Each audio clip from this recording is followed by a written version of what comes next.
NHIF did not cover for ICU. We used to pay 0 in NHIF days.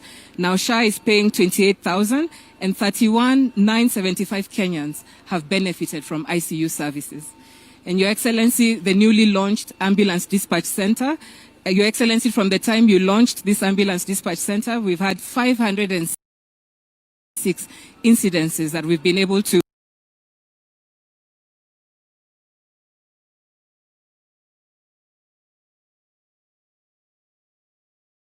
dispatch and reach Kenyans. And we've had 18,005. That is Margaret, that is Dancent, that is Cindy, and that is Dr. Marion. Your Excellency, our beneficiaries here are volunteers. They want to tell you their story, the good, the bad, the ugly, and the successes of this reform.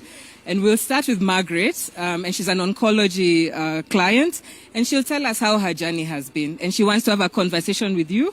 They also have requests of you. Yes. I'm very well. Thank you. Morning to you. Yeah. Kwa majina naitwa Margaret. Wacha niongee Kiswahili ndio kila mtu asikie. Kwa majina naitwa Margaret Lily.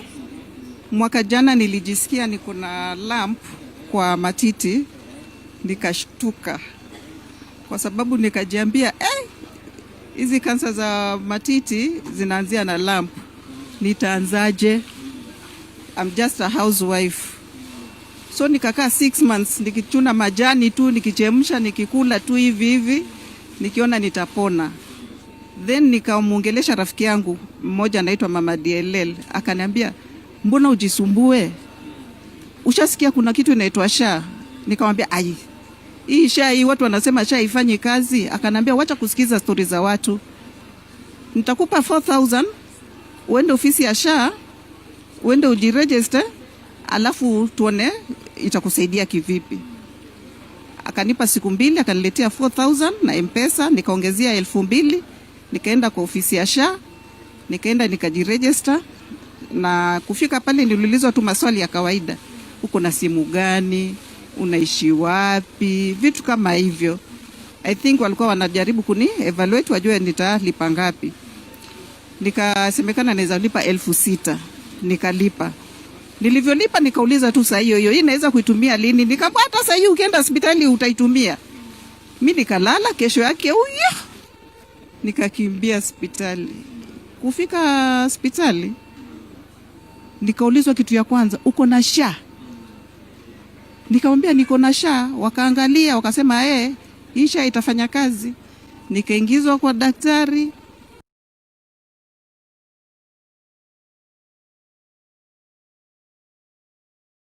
Daktari akanipima, nikaambiwa nende nifanyiwe skani.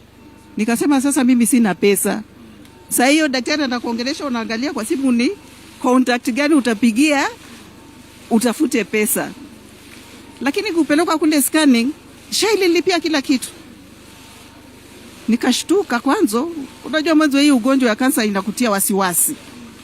Hujui utatembea vipi, manake ni sio ugonjwa ati kesho umepona. Lakini sasa vile nilivyoenda hospitali nilivyolipiwa na SHA, nikaanza kupata nguvu. Nikapigia msichana wangu nikamwambia SHA imenilipia. Akasema, "Mama, ukweli? Mbona mimi nasikia SHA ilipiwa?" Watu nikamwambia nimelipiwa, hata nimefanywa scanning na nimeona nifanywe biopsy. Machozi ya furaha ilinitoka. Mtoto wangu akasema, "Nikikuona jioni kwa nyumba nitafurahi ndio nijue ni kweli." Mimi ni mgonjwa kweli. Nimeenda matibabu, nimefanywa hivyo vipimo vyote na SHA ilinilipia. Nikapelekwa chemotherapy. Hata sikukaa, baada kuonekana tu sasa ni kansa hii.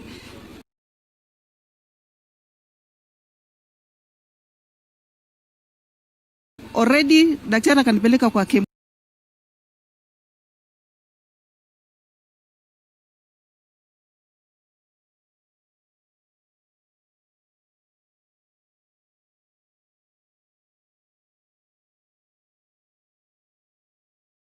chemotherapy. Nikamuza chemotherapy na cost pesa ngapi? Kila kwenda nilipia around session, sikulipa hata shilingi, zote SHA ilinilipia.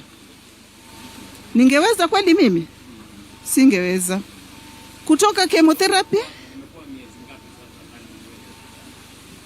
almost 11 months kwa sababu nilianza treatment on October last year na sasa ikifika October nitakuwa nimemaliza 1 year. Na session zote after chemotherapy nikapelekwa surgery, nikauliza surgeon itanikosti pesa ngapi, akaniambia it's going to cost you 182,200. Nikamwambia pesa natoa wapi? Akasema mama, kuna SHA.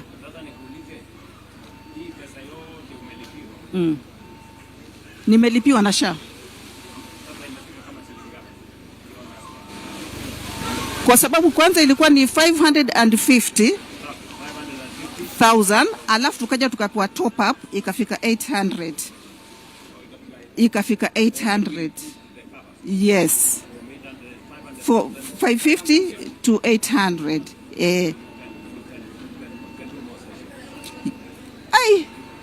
Mimi niseme nini sasa? Chemotherapy imenitumia.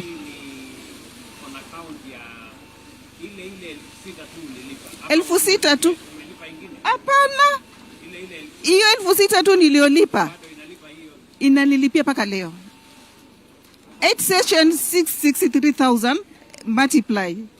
Alafu surgery 882,200 plus niko na shindano Herceptin naenda 45. They're supposed to be 18 cycles. So far nimepata 11. Hadi ndio hii. I mean nimepata 10 on 24th. Herceptin. Yeah, on 24th naenda ya 11th. Sijatumia hata shilingi. Mimi nashangaa mtu akisema SHA ifanye na mimi nimelipiwa hiyo yote. Wale wanasema SHA ifanye ni watu hawajakuwa wagonjwa. Watu wajaenda hospitali. Wengi wao ni watu wanaongea katika mikutano ya siasa. Kwa sababu wanafanya siasa. Lakini watu ambao kama wewe ambao umeenda hospitali umetibiwa, experience yenu ni tofauti kabisa. Ndio msiwajali wale wanaongea mambo ya siasa, lakini hapa tunaongea mambo ya maisha na ya ukweli, mambo ya afya ya wananchi. Na kwa sababu wewe pesa zako 6,000 umelipa, na kwa sababu sisi wote tunalipa, ndio inasaidia sasa. Kwa sababu hakuna vile shilingi 6,000 inaweza kuwa shilingi 1,800. Ni ile cooling. Ndio sababu ya sisi wote kusemekana tuwe ndani ya SHA. Ndio wewe ukiwa mgonjwa tukusaidie. Mwingine akiwa mgonjwa afaidike. Mwingine kwa sababu sisi wote hatuwezi kuwa wagonjwa siku moja. Lakini tuweze kusaidia. Na hivyo ndivyo dunia nzima inavyofanya mambo kama haya. Nimefurahi sana mambo kusikia vile mambo yanakwenda na wewe. Na wewe ndio utatusaidia kuwaeleza wengine ndio wasipotoshwe na maneno ambayo hayana. Your Excellency, we also have Dancent. He's a kidney disease patient. He also has a story that he wants to share with you and that request. Thank you. These experiences, yes, I think we do them in the other forum. Yes, we will also do that. We will. So that it don't take a lot of time. That's okay. That's okay. So sisi tutaonana baadaye. Yes. Yes. Pamoja na huyu mrembo wangu. Yes. She's a beneficiary during NHF and now she's given birth in Presides. We'll do it then. Thank you. Okay, utamleta huyu mwana. Hi. Okay, my dear. Thank you. Yes. Nilikuwa nimeweka huko alishikia hii.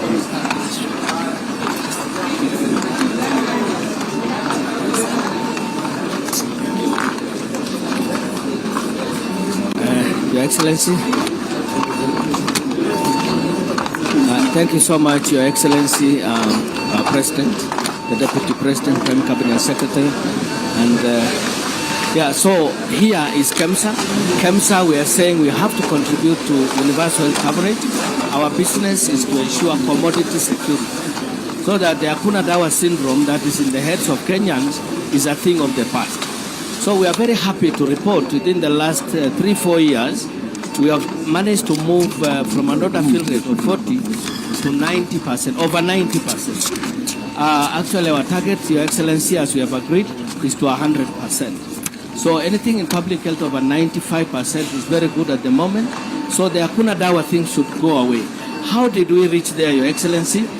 We said when we found KEMSA chasing 3,800 molecules to buy, then we said, we really need all this. So we started with our team and the county pharmacists, and we discovered we just need just about 500 SKUs. So we focused on smart buying on the 500, and again we asked ourselves, do we need to deal with the old policies where we keep stocks for 6 months? Then we said, no, shrink and grow. Keep stocks for 3 months and then grow. So that magically brought our order fill rate very high. So, Your Excellency, we have very serious visibility. We are not working in the darkness, end-to-end supply chain visibility. So as an example, we can at real time, this is a dashboard, see what our order fill rate is, how many orders we have, like the 984 orders, what is the value, the monetary value, over 500 million for those orders. We're serving about 855 facilities for that order, and in about 35 counties. And then it also tells us how much we have been able to push. The green one shows us we have pushed over 500 million to those facilities. Yes, Your Excellency.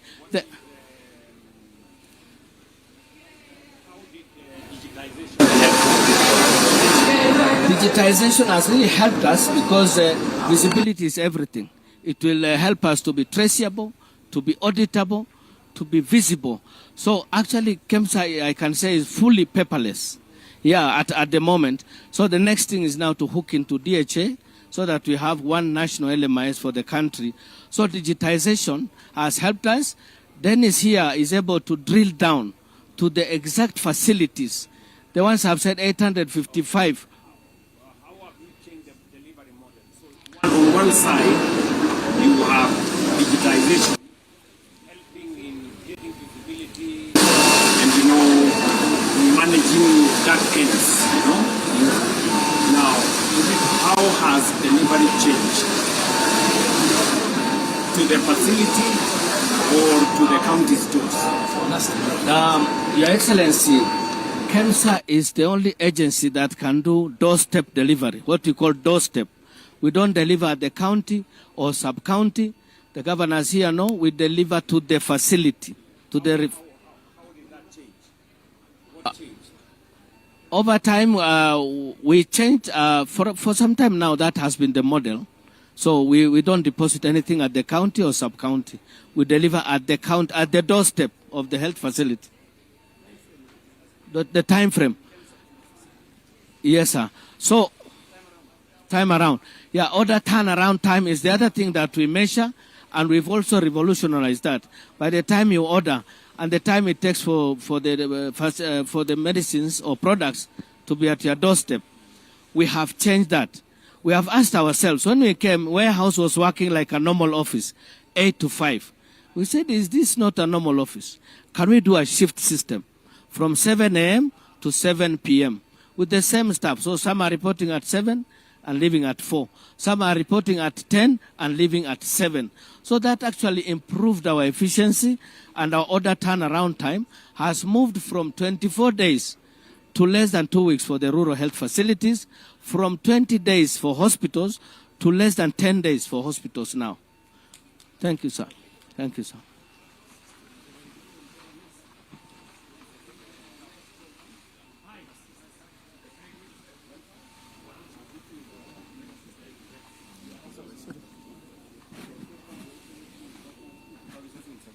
Facilities. 71 facilities across the country, and that is in 31 counties. We've also been able to serve level 6 hospitals, that is KNH, spinal injury. We are supplying ultrasound, where we are able to do obstetric, abdominal, pelvic, and all body scans. So how many equipment have you supplied? We've supplied 71 equipment, Your Excellency. What is the cost of every equipment? This is fee for service. So the cost of every equipment is about 3 million, the whole package. Additionally, Your Excellency, we are providing consumables for the entire contract period, and we're also giving refresher training, both clinical and technical, to our service health providers. Now, what we've also done... Who takes care of the maintenance? Us. Maintenance is on us, Your Excellency. Consumables, we provide maintenance, and then we also do training, both clinical and technical. We only pay for use. You only pay for use, fee for service. If we are bigger, tunangoja. No, you don't wait. We have an uptime of 98%, Your Excellency.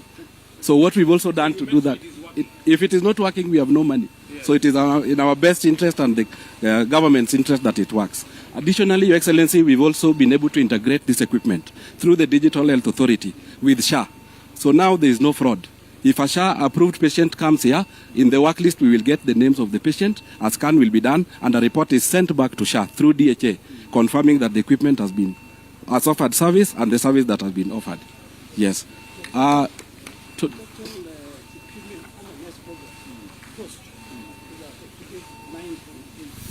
Already supplied. In facility. Very good. Your Excellency, How many CT scans? How many ultrasounds? Your Excellency, this equipment has been able to offer 217,000 plus scans since inception. Yes, across the country. And the hospitals are those ones? Yes, those ones across the country. How many counties? 31 counties. Yes, 31 counties. Very good. Hello, how are you? Your Excellency, karibu. Salama. Safi kabisa. Welcome to NESP. I think we have Donald who will take you through the MRI. Welcome, Your Excellency. I think somebody should take us through all of them in one go. Okay. So we have MRI. In how many facilities? We have done two facilities now. Two facilities, yeah. MRI. Linear at Kenyatta National and linear at Kenyatta. What about the other? We have the regular laboratory. Yeah, laboratory. Yes, laboratory. How many facilities? 609 equipments deployed. Yes. And 600. you can see the live transmission of all the facilities. 609, This yes. is what lab equipment? Lab equipments, yes. What is the lab equipment? Which are the lab equipment? We have the hematology machine, we have the biochemistry machine, we have got amino analyzer, mix Okay. of all the lab equipment Okay. in different You facilities. also you provide the equipment. We provide the equipment, we provide the reagents, we provide the consumables. The consumables? Yes. And also the training and the servicing and maintenance for the next 7 years. Yes. Yes. So Then we also have the theater. yeah, Theater also the same. We deployed 96 facilities for theater. for theater. And currently we're also deploying more, up to 150 by end of this month. 150. The same arrangements. What are the equipments for the? We have the anesthetic machine, we have the tables, 9 primary equipments for theater. Fully fledged theaters. Theater equipment. Yes, theater equipment. On 98 facilities. On 98 facilities, but by end of this month we will be at 150 facilities. We are 150. Yes, the same arrangement again, all the services, All these are the facilities that are. all this, what we have done is we have integrated all the data Yes. and we created the laboratory information system. So what you can see here is a live test that is being done by the facilities now. Why is it blinking? I really think it's because of the power. Just Network. Yeah? Okay. just check him. How many have you done, for example, Kenyatta National Hospital? How many theaters have you kept? Kenyatta, we have done 15 theaters. Moi, 15. Moi Teaching, we have done 9. Jaramogi, we have done 9. And One theater, sample is like how much? each, What to buy? the Entire equipment for 1 year. for one theater is around 15 million. Yeah, 15 million. About 15 million. Yes, 15 to 20 million because the highest is 20 million. Yes, 8 theaters. 8 theaters from Margaret. So 8 theaters, if you do 10, that's 150 million. That's 150 million. Which you Yes. would have. Yes, Your Excellency, and I thought you should know that lady for cancer. It's in her family. Her sister, as we speak right now, is a beneficiary of SHA at Coast General. This is us. How are you?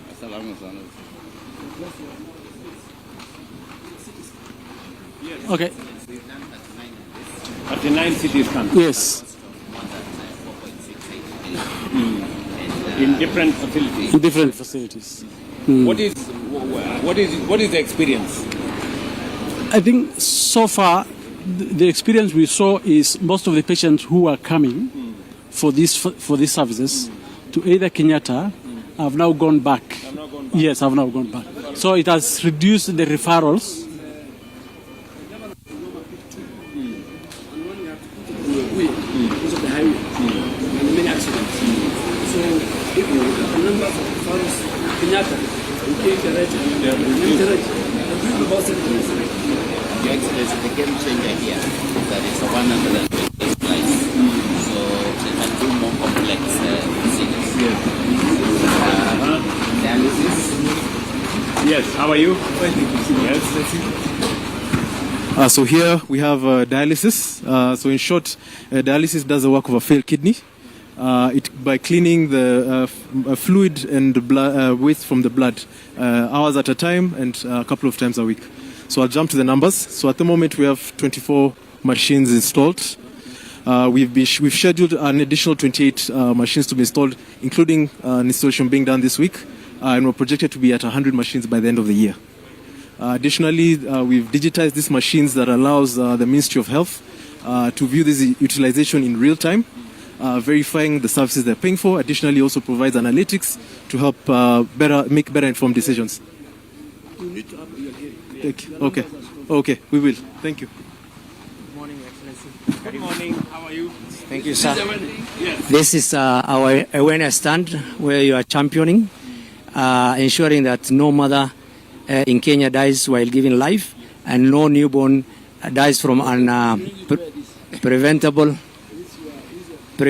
death. So these are my team members from maternal health, newborn, and also we have an innovation for our youth to access health through AI innovations done by Kenyans.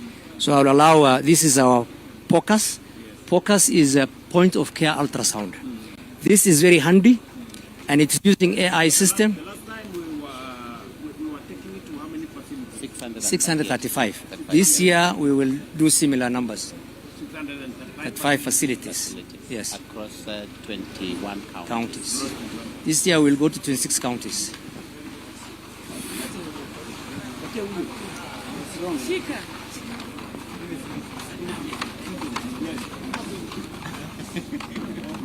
These are the people who are dealing with the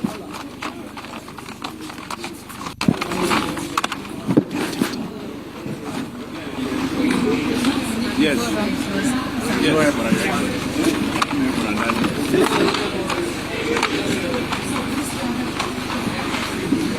Yeah, Your Excellency, it's okay. Yeah, so this is the Kenya National Public Health Institute, established by the government as the health security agency, guiding matters of protecting the public against events of public health, effects of public health threats, sorry. So here we are going to demonstrate the outbreaks that we have been trying to respond to. In this current year, we have been able to respond to rabies, we have responded to chikungunya, we have responded to cholera and anthrax. Currently, we are responding to the dengue fever, which is in Garissa and Wajir. We already had 1,678 cases. We have also been responding to mpox, 1,261 cases already, and measles outbreak that is currently ongoing at 460.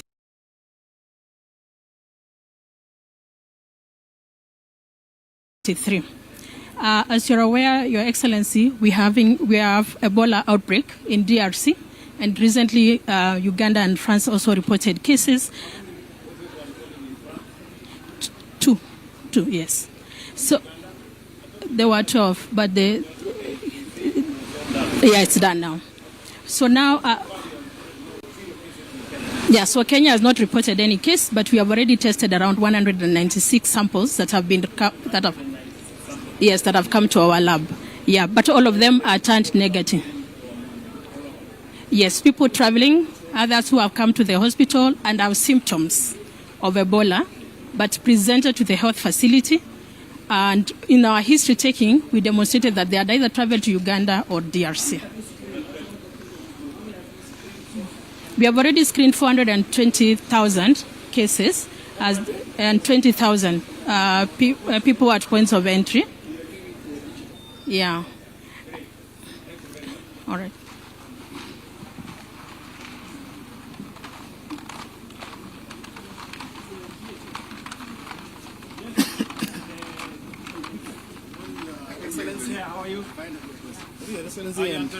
Salama sana, Your Excellency. We're going to show you what we have done in digitization. Remember, Your Excellency, one of the main problems we had on UHC is accessibility.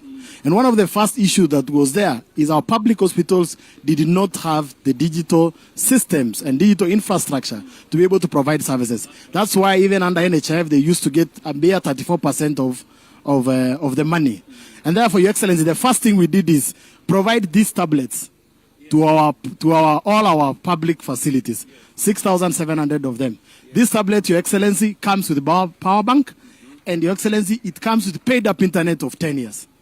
And 10 years, Your Excellency, so that our governors and our public hospitals do not need to pay for any of internet connectivity in that area, Your Excellency. For big hospitals of level 4 to 5 and 6, because they take a lot of data, we're giving them these computers, Your Excellency, 4,500 of them.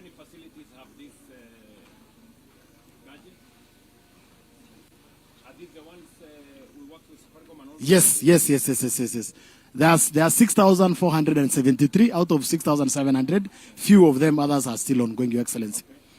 And you can see every county, Your Excellency. In every county, you have each and every how much we have distributed for them. For each facility and every. Yes, Your Excellency. And you can even see, Your Excellency, you can go as it is now. We are able to see how many are live now, because we also monitor. We do not allow anybody to use this device for any other purpose apart from for health. Your Excellency, the second, as we go that, you can move to the second one. So this is how the coverage looks like, and that is how Safaricom is giving us 2G or 3G or 4G in every of those areas. Your Excellency, the second area was the issue of data centers. Many of our public facilities used to have small data centers. For the first time, Kenya became the first country to have a sovereign cloud.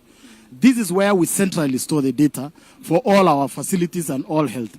And that is what we have done in supporting public facilities, Your Excellency, to be able. On our sovereign cloud. Yes, we have go live sovereigns, and they're in 3 key areas in the country, Your Excellency, so that it will never go down. Your Excellency, after giving the infrastructure, we come in to give them the software, because they were also lacking the software. Dr. Mumo is here, and he will take you through what the facilities are able to see now, how many have we done, and he will also take you through, Your Excellency, what exactly they are able to see to be able to make decisions using data.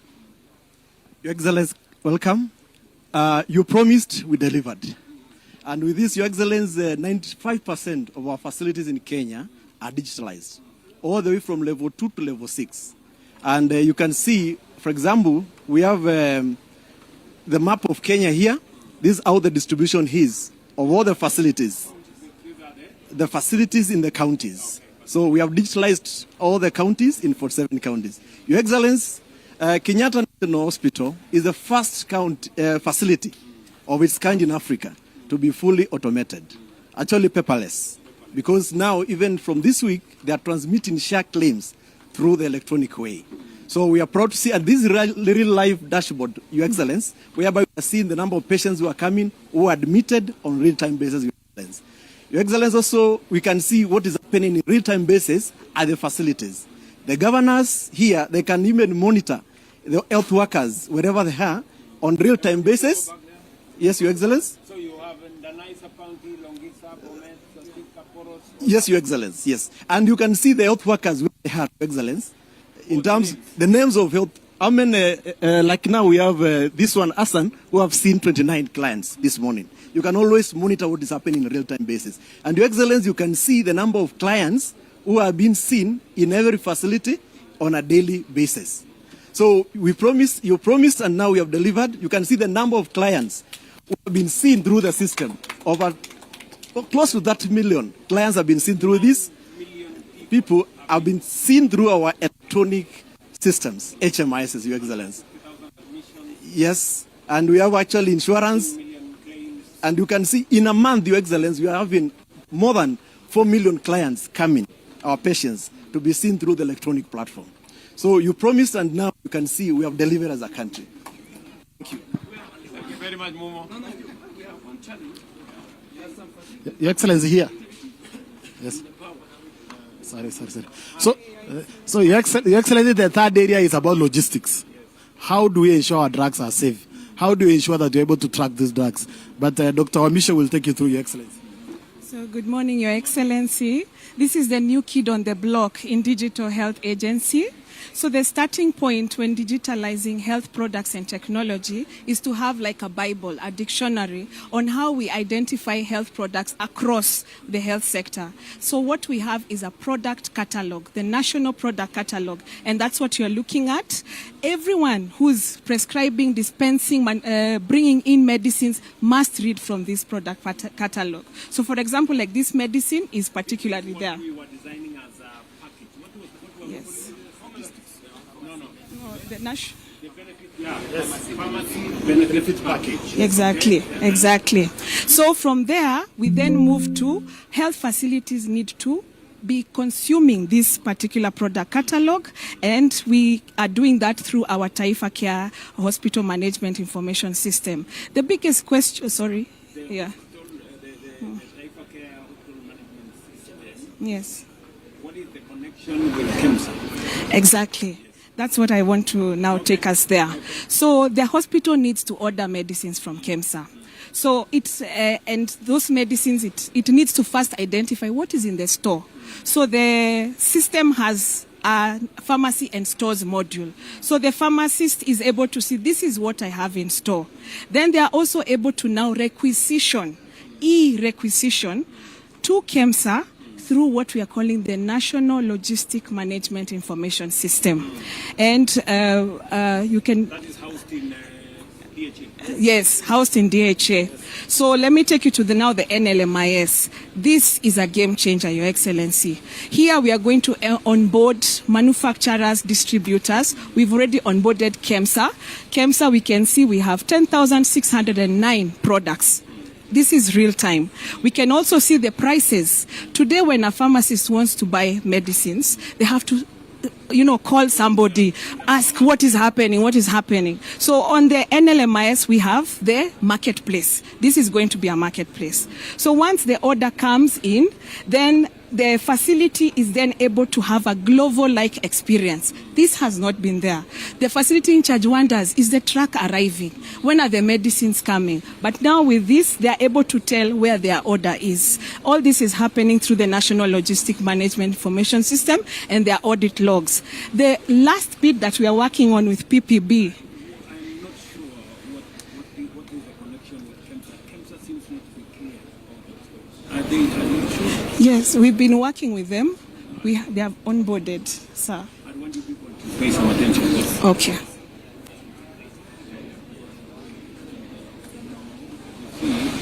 don't think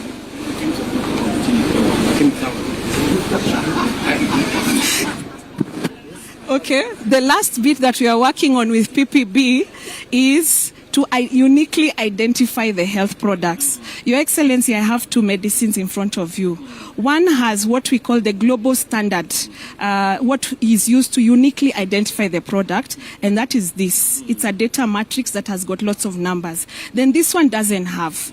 Okay, it just has this barcode. We want all medicines coming to Kenya to have this, and we are working with PPB to ensure that this happens. We are currently in transition period, so we are starting with the ones that already have, but by 1st January, anything else coming in here must have this. Then with this, yes, of the medicine. Exactly. The source, exactly.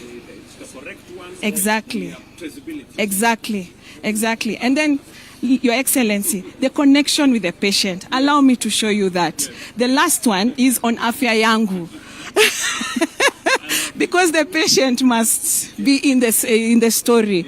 So on Afya Yangu, this is an app that the patient has in their hand on a phone. And this is actually me who visited a health facility a few days back. I had a headache. I was feeling unwell. I went to a senior health center, and this excited me, Your Excellency, because a few days later, when I went to my Afya Yangu, I actually saw the medicines that I was given. They didn't know that it's Joyce. I was just unwell. So this is where we want to reach. When we say everyone has to be on the highway, all the health facilities must be on the highway. The community pharmacies, this is it. Yes. Eventually get it on their phone that They had been to hospital. Exactly. They were attended. Exactly. This medicine was given to them, and this amount of money was paid for them. Exactly. This claim was lodged Yes. on their behalf. Exactly. And yes. Yes. The facilities around you. Can check your doctor. Yes. So citizens have affairs, doctors have. Your Excellency, final one is, remember we had an issue of, issue of fraud across the areas. And we are using the AI engine, Your Excellency, to manage fraud. I want to give Dawe, Your Excellency, to take you through what we have been able to achieve so far. Your Excellency, my name is Dawe. Mzuri sana, Your Excellency. Asante. What we have been doing is Karibu, nimekaribia Joyce. Yes. So what we do is we use big data to detect any anomalies in claims data. We use things to do with patterns detection. If a facility has 10 claims this month, how is it they have 1,000 the following month? And there is no public health emergency. We use things like provider collision. Why is a certain provider just working with certain doctors only? We flag out those cases, duplicate claims patterns. How is a patient in certain facility and the same patient is in another facility in Lamu? So those are the things the AI engine does. We pick up those cases. Previously, we used to do those cases post-payment. Now, SHA does not need to do that. We are able to flag those cases before even payment is done. We flag it off, we review it, we give to SHA for investigations. Currently, we can see the active threats even as at today. We have, Nairobi is not, we are not saying Nairobi is a critical area, it's just the volume of business and transactions they are doing. This is as at today, we have about 45 fraud cases that have been picked up, about 2.5 million, followed by Mombasa and Nakuru. And then we are able to see the active cases as at now. If you allow me, Your Excellency, total active cases ahead of time, before any processing has been done. It's real-time fraud monitoring. Yes. So we don't have to do 18 months later, 1 year later, post-audit and say SHA has paid, yes. We don't need to do that anymore. So that's what the fraud engine is doing.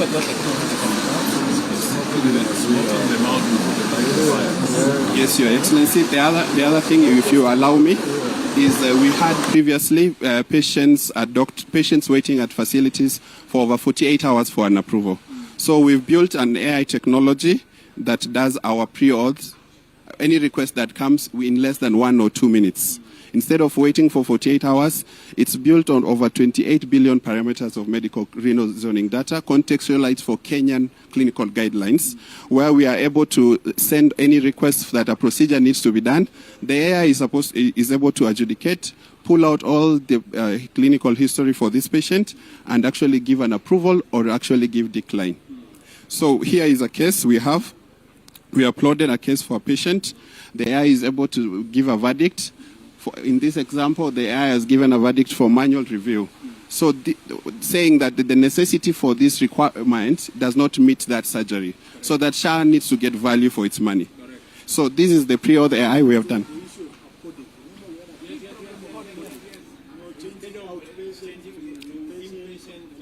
Yes. Yes. Yes, this engine now, the pre-auth AI that's powered by DHA, should be able to detect and pick out these cases and say this does not warrant any admission, Your Excellency. Thank you, Your Excellency. Thank you.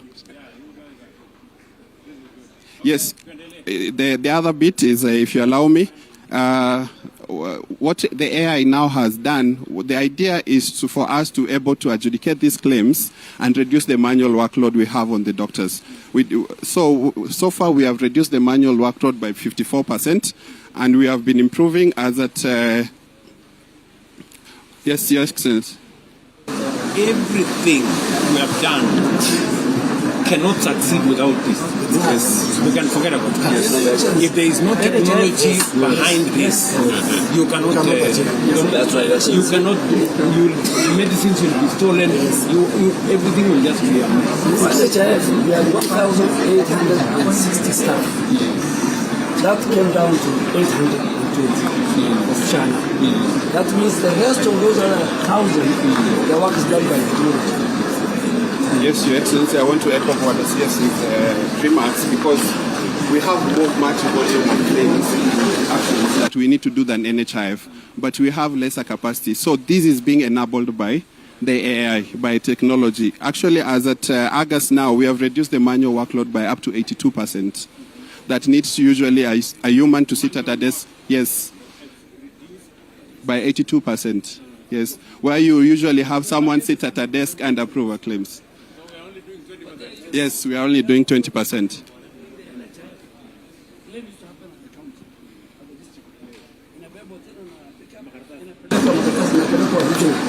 The regional so all that was manual now. And that is why people they had dedicated staff working for them. Yes. You know, a facility pays somebody to just approve their things. Yes. Now we remove that familiarity from the process. We let the system do what it needs to do. The final part, Your Excellency, is we are collecting a lot of data on diagnosis. We are able to tell now currently what is the disease burden for Kenya.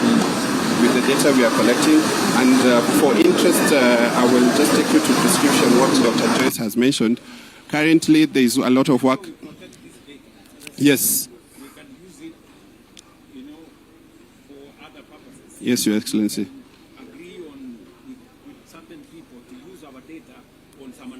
Yes, Your Excellency.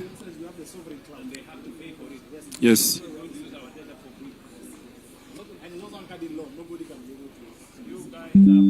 Thank you, Your Excellency. Thank you, Your Excellency.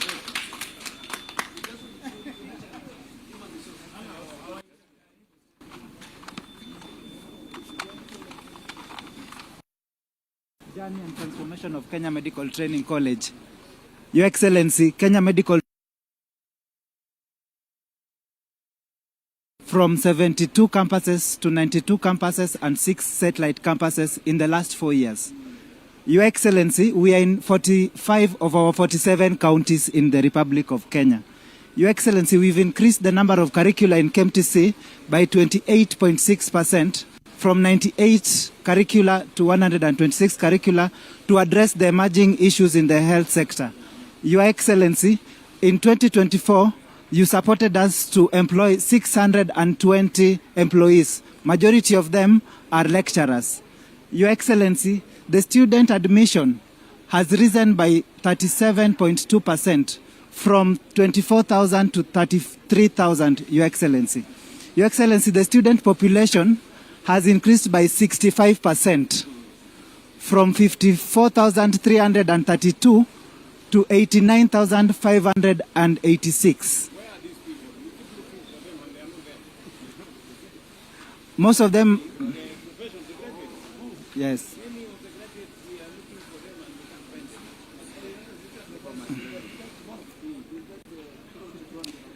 Your Excellency, our graduates have increased from 15,915 to 22,776 last year. Your Excellency, this year we are going to graduate 25,000. And we want to invite you, Your Excellency, for that graduation. Yes, sir. Thank you, sir. Your Excellency, you have supported us to have 29,641 students access HELB loan. Your Excellency, we now have 57 of our campuses undergoing construction for student accommodation. Your Excellency, labor mobility has also been a focus that your government is focusing on. And Your Excellency, we have increased mobility of human resources by 185%, by moving from 1,000 to 3,095, and we want to move even further by collaborating with foreign governments like Germany. Your Excellency, to support SHA and transformation in healthcare, we have focused on courses that allow us to be more efficient, like health records and health insurance cadres. So, you have how many campuses? 92 campuses and 6 satellite campuses. And out of the 92, 57 are benefiting from our affordable housing program. Yes, sir. Yes, sir. So we are building hostels. We are building hostels. Using the housing levy. Yes, sir. Sir,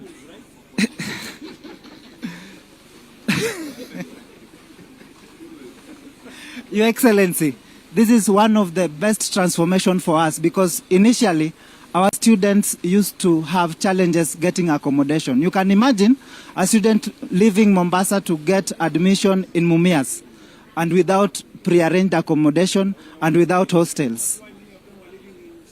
Yes, sir. And right now it is going to be dignified accommodation for our students. Your Excellency, to support Ewene, we have our programs that focus on reproductive health. And Your Excellency, finally, we are cognitive of the need to support communities where we live. And Your Excellency, we have grown 387,000 trees to support your vision of 15 billion trees. And Your Excellency, we also recognize accidents that happen on our roads, Your Excellency.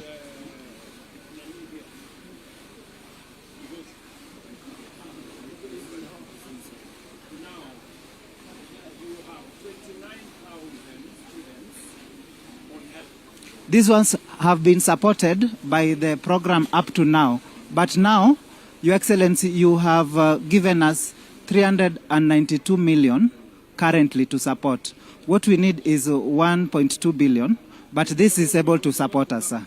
Yes, sir. Under the new, when Parliament passes tertiary education placement and practice act, yes, sir. we're going to cover all the students. Yes, sir.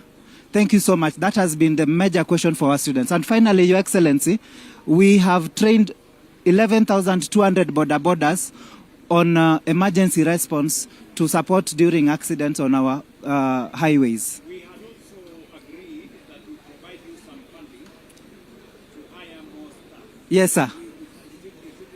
It's in the budget, sir. We have 1.92 billion. 1 billion out of it is for recruitment. 392 million out of it is for help, and 580 close to 1,200. Yes, sir. And most of it are going to be teaching staff. Teaching staff. Yes, sir.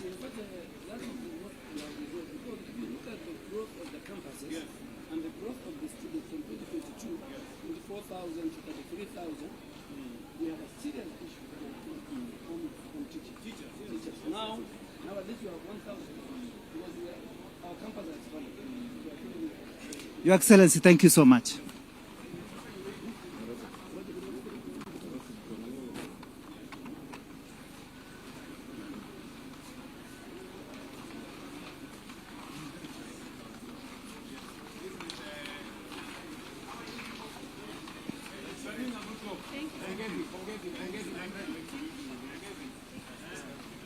I've been following what you guys are doing. Thank you very much. Thank you. How is tell me a few things. Thank you. Your Excellency, I'm Dr. Zaino, the CEO. I'm with my chair, Mr. James Wambo. James Abadi. Very good.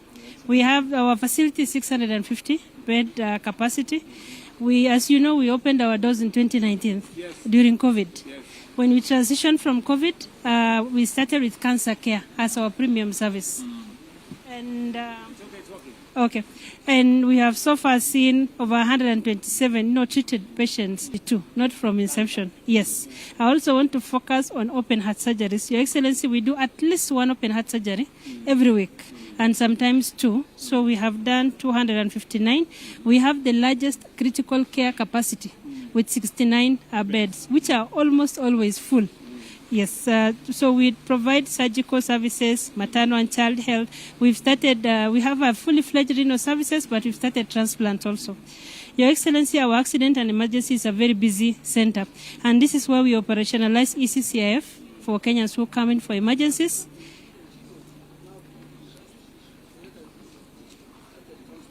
Yes. Shall Yes. will cover 1.2 million. Yes. Kenya doesn't need to go. Yes. Your Excellency, 99% of our patients have shot. Yes. 99% of our patients have shot. We are redirected almost 20 ambulances every day. You are telling us, It works. It works. It works. Your Excellency, there are cancer patients who come to me and tell me, Dr. Zainab, you have to make sure they are drugs because I don't have any other option. KU is my option. I can't afford out of pocket. So please make sure I don't miss my drugs. So it works, Chair, Your Excellency. We have operationalized the 922 diverse almost 20 ambulances to us every day. So our accident emergency is active for CCIF. Yes. Your Excellency, we have all the diagnostic, imaging and laboratory testing that we provide across the radiology and the lab services. And we want to focus our next presentation on cancer because it is our premier services. Please work with me. I show you the rest a little bit towards that end. Thank you. Thank you.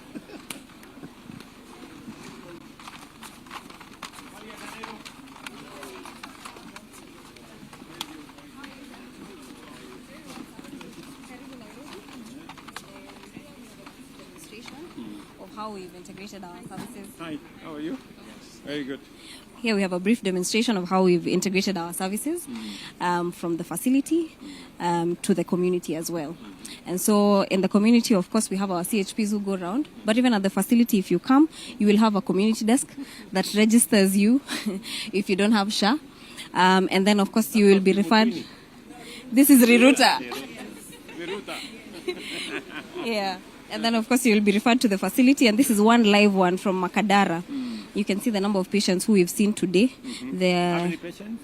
Today at Makadara Hospital, we've seen 95 patients currently. This is a live board, and we have that for at least 110 of our facilities. We are yet to implement for level 5, which we are doing together with DHA from the communities. Yeah, and then we've also increased the number of patients that we have because of other innovations that we do. So we give an aftercare service for our mothers in Riruta. So they have a massage for also the father and the mother as well. Thank you very much.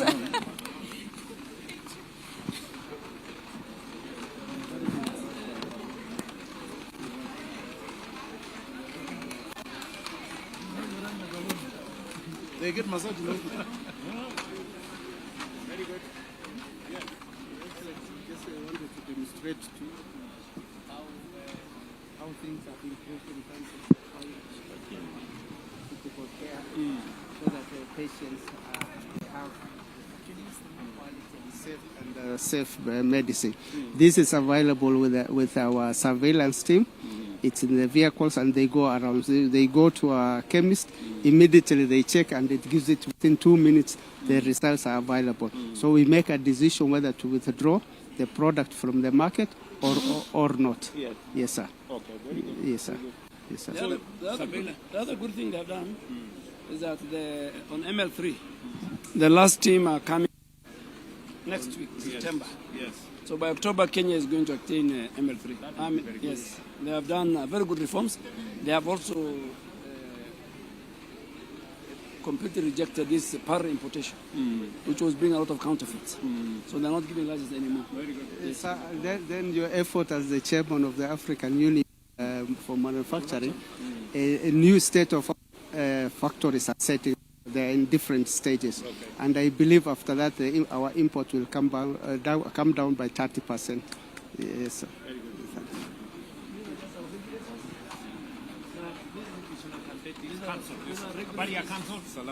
Yes. You're the one registering the doctors? Yes, all the doctors, the dentists and the health facilities, including the recent ambulance registration that we've done to enable the critical care part. Yes. What was that problem we're trying to solve? Because because of the county's body.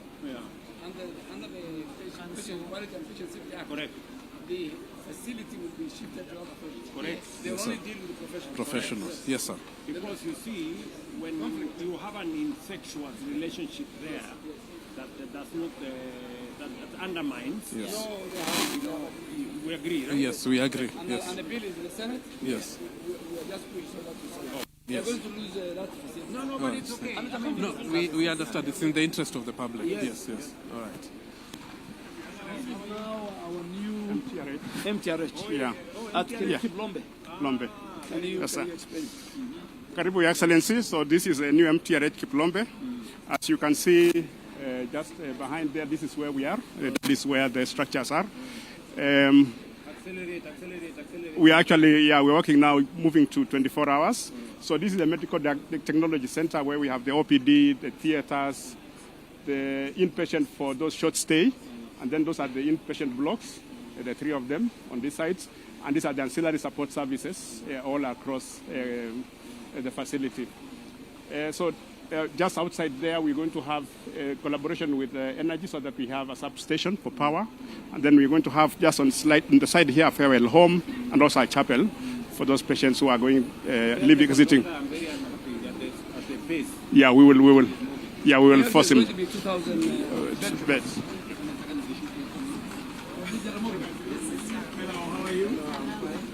My name is Dr. Joshua Kicc. I'm the acting CEO Jaramogi Odinga Teaching and Referral Hospital. And we want to thank you so much, Your Excellency, for elevating Jaramogi Odinga Teaching and Referral Hospital on behalf of the Western region. We are doing something unique in the Western region as far as sickle cell disease is concerned. And we have the apheresis machine here. We are the only public hospital that is doing it in Kenya. And we are the first one to do it because of the sickle cell burden that we have in the region. So, sickle cell disease. So allow me welcome Dr. Brenda to show you how this. Okay, thank you.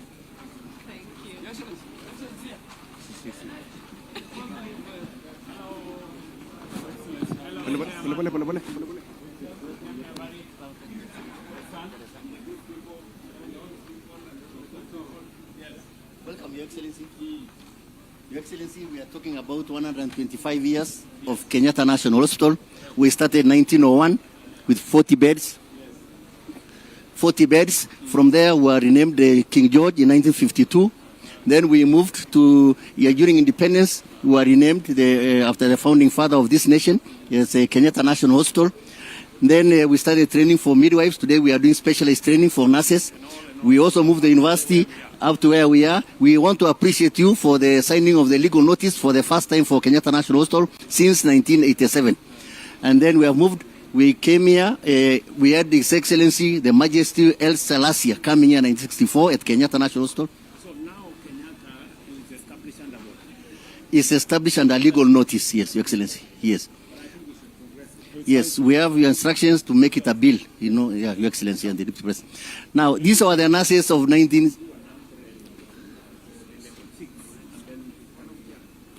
Yes. Nurses of 1950s, 1960s, dresses, and this is the journey with the capes no longer there. Your Excellency, we have the journey of anesthesia machines. We have Keme here. Yes, this is what was there. Yeah. Dr. Angwaro, please. Thank you, Your Excellency. This was the original old anesthesia machine. The EMO machine. Then we moved to the universal anesthesia machine in the 1950s. And then in the 2000s, the modern, sophisticated with a ventilator and patient monitor that enables us to do the specialized surgery like 60 to 75 per day in Kenyatta National Hospital. Thank you, Your Excellency. On the National Equipment Service, how many, I'm told some of your theaters have been equipped. Yes, Your Excellency, we have now 32 theaters fully equipped at Kenyatta National Hospital. It has never happened before. 32? Yes, 32, Your Excellency. Yes. Okay, very good. Then you have all that. Good morning, Your Excellency. Good morning. How are you? Fine. Welcome. We are representing newborn unit in Kenyatta National Hospital. Yes. It's a highly specialized unit where we have specialized neonatal nurses to take care of our babies and even neonatologists. So this is a baby that was born preterm. We actually received this baby from... was born preterm. He keeps telling us. We actually received this baby as a referral from Kiambu County, and you know that KNH is the national referral hospital. Yes. So we received this preterm baby at 34 weeks. This baby was born 3 weeks before the time, because ideally they're supposed to come at 37 weeks. So what we do in newborn unit at KNH, we ensure that the baby is kept warm. So you see we have a very specialized resuscitator that is be able to take care of this baby. We are giving warm. We are also having a CPAP machine. This is called a CPAP machine that is able to help this baby to breathe because the lungs are immature.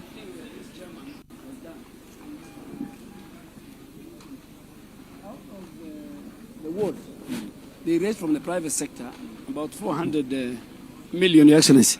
We are renovating to the standard of a Han, 10 wards, and we will bring you on the November.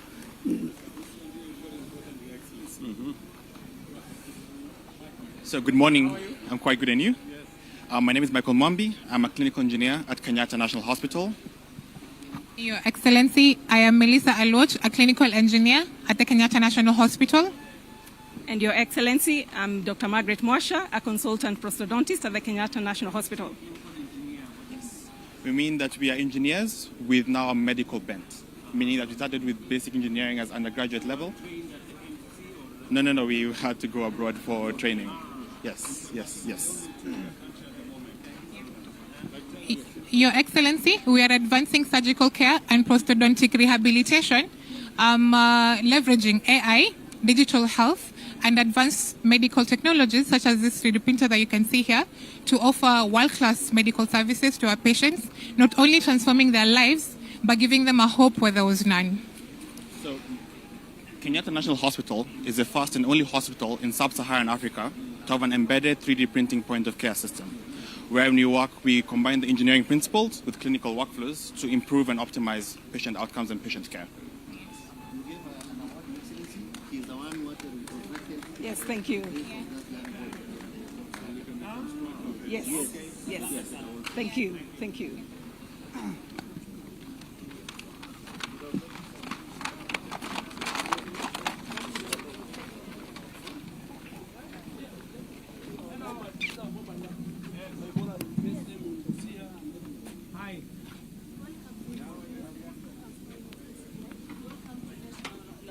Services. Welcome to National Laboratory Services. This is one of our mobile labs. We have 4. This is where our high and dangerous pathogens are detected with BSL-3. We have some of these labs have been deployed to the border side for the region. We have 4. We have 2 at the border, Busia and Ruahaga. We have this one here and the international, whereby also we are using for the detection of the same. So far, we have managed to detect, to test 196 samples. Ruahaga, we have done 51, and Busia, we have done 39 samples. These are because Ebola they are the samples detecting, but they are negative. We have not detected any case. We would like you to see the mobile lab. This is the level 3 to show the readiness of Kenya and the labs on the health security, and also how ready we are to detect any disease in the country. Thank you.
His Excellency the President. Tumkaribishe kwa makofi tafadhali.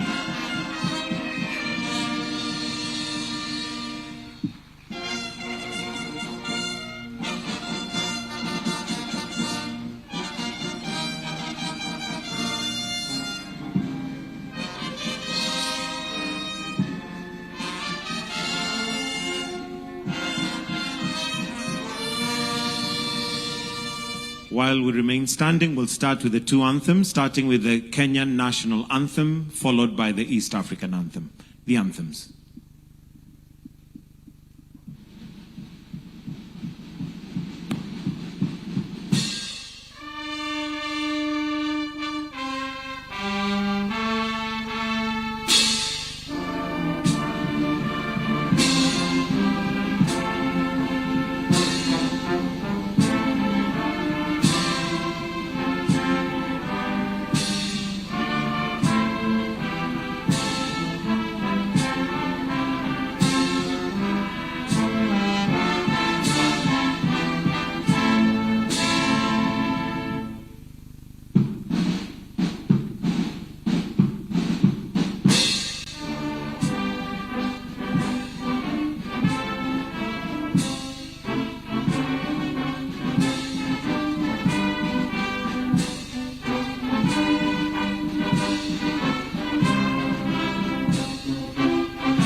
While we remain standing, Your Excellency, allow me to invite Dr. Salim Hussein and Mr. Benjamin Murkomen to lead us in a short prayer for us to begin our session.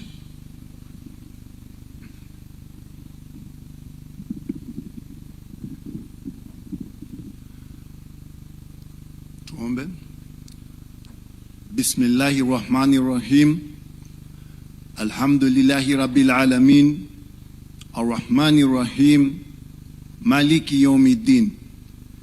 Iyyaka na'budu wa iyyaka nasta'in. Ihdina as-siratal mustaqim. Siratal ladhina an'amta alayhim.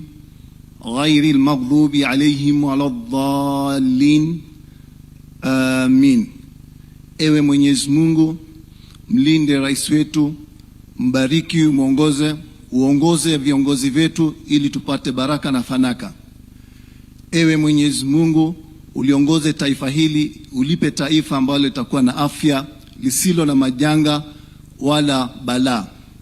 Mwenyezi Mungu, uongoze taasisi zetu za kiserikali ili watuongoze tupate afya na maendeleo.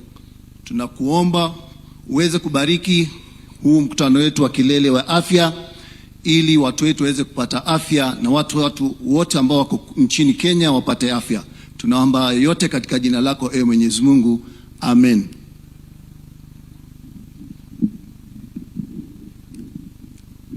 Let's continue praying. Heavenly Father, we come before you today with hearts of gratitude, acknowledging that all authority comes from you. We thank you for the gift of life, for bringing us together for the Kenya Health Summit. We lift up our President, Dr. William Samoei Ruto, all the leaders of our country and the citizens. Grant our leaders wisdom, protection, strength and understanding as they guide us and our nation towards universal health coverage.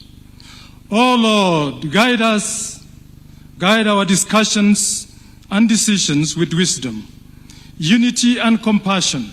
May this health summit be a turning point towards stronger health systems, greater preparedness, quality, accessible, and equitable health care for all Kenyans. May this summit yield meaningful and lasting solutions and strengthen our health system for the benefit of every Kenyan. We commit this summit into your hands. Lead us now, guide us, and bless our efforts. For in Jesus' name I pray with thanksgiving. Amen. Let us kindly take our seats. Your Excellency, Dr. William Samoei Ruto, President and Commander-in-Chief of the Kenya Defence Forces, Your Excellency, Professor Abraham Kithure Kindiki, Deputy President of the Republic of Kenya, Your Excellency, Dr. Musalia Mudavadi, the Prime Cabinet Secretary, Honorable Moses Wetangula, the Speaker of the National Assembly, Mr. Gary Cornell, Resident Coordinator, United Nations, all Cabinet Secretaries present and Principal Secretaries present. In this case, we have Honorable Aden Duale, the Minister for the Cabinet Secretary for Health, Honorable Ahmed Abdullahi, COG Chair and Governor, Wajir County, Ms. Neema Kimambo, WHO Country Representative, Host Governor, Honorable Johnson Sakaja, all governors present, all members of parliament present, development partners, stakeholders, and all in the health ecosystem, distinguished ladies and gentlemen. Your Excellency, with your permission, allow me to invite Dr. Ouma Oluga, PS State Department for Medical Services, who will give a short welcoming remarks before inviting PS Modoni to then guide us with the program. Tupige makofi tafadhali akija, PS Dr. Ouma Oluga.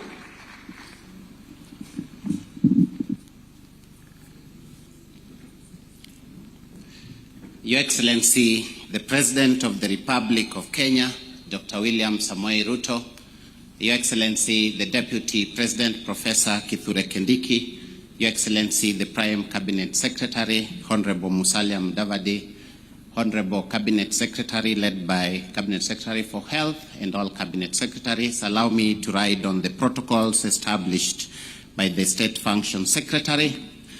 Your Excellency, mine is just to set the scene of why we are here. Health at its best is a promise. It's a promise to every citizen, a promise that we gave ourselves in the Constitution. It's a promise that we've talked about for more than 60 years, and it's a promise that year after year we want to give ourselves as a service. But at its best, it's a promise that you don't know when the calamity will hit. Most of us seated here or outside may be healthy. You don't know when the health need will come.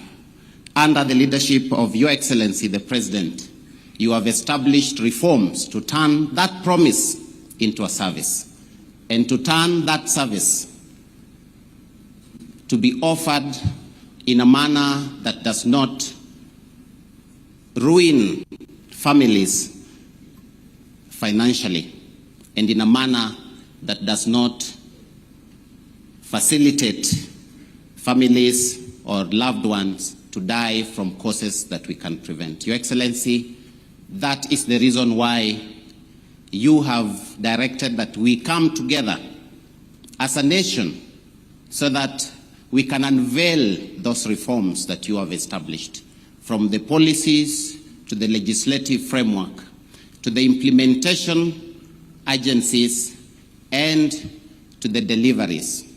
Your Excellencies, you've kept telling us that health should not be a privilege. It should be a right. It's a right that has been enshrined in the Constitution, Article 43, Part 2 of the Constitution. Your Excellency, it's now my opportunity to welcome everyone to this discussion as we unveil the reforms that have been delivered. And those reforms that have been delivered so that health is given as a right, so that we turn the promise into a service. Your Excellency, with those very few remarks, I would like to invite my colleague, Principal Secretary Mary Mudhoni, to take over the program, and all of us feel much welcome to the Kenya Health Summit. Thank you very much na karibuni sana. Asante sana PS Oluga, Your Excellency, the President of the Republic of Kenya. Global partnerships and multilateral cooperation are the bedrock and the resilient health systems. Together with our international allies, we are translating health security policies into actionable realities that probe communities across borders. At this juncture, Your Excellency, allow me to invite Gary Connell, the resident coordinator of the United Nations. A round of applause for Gary.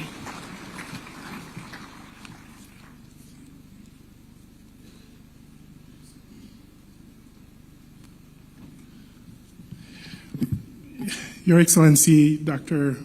William Samoei Ruto, President of the Republic of Kenya, Your Excellency, the Deputy President, the Prime Cabinet Secretary, the Honorable Speakers of the Senate and the National Assembly, Cabinet Secretary for Health, Chairperson of the Council of Governors, Excellencies, Governors, Honorable Members, distinguished delegates, and above all, the health workers and community representatives in this hall today.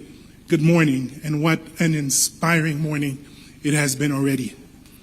I am honored to speak on behalf of Mrs. Zainab Hawa Bangura, Director General of the United Nations Office in Nairobi, who conveys her warm greetings to this summit, and to address you as Resident Coordinator on behalf of the United Nations family in Kenya. Thank you for convening the whole health system in one room. The national government and the counties, parliament, health workers, communities, faith-based and private institutions, academia, and partners. No single institution can deliver health. And a summit that begins from that truth, in my view, begins extremely well. The theme you have chosen, reforms delivered, health as a right, sets a demanding standard, and I believe the right one. It builds on the premise that a right is not measured in the law that proclaims it. It is measured in the life of the person who actually claims it. It also establishes that a reform is delivered when a mother in any county reaches safe and respectful care in time, when a community health promoter can complete a referral, when a clinician finds the medicine that was prescribed, and when a family seeks treatment without fear that illness will push them into poverty.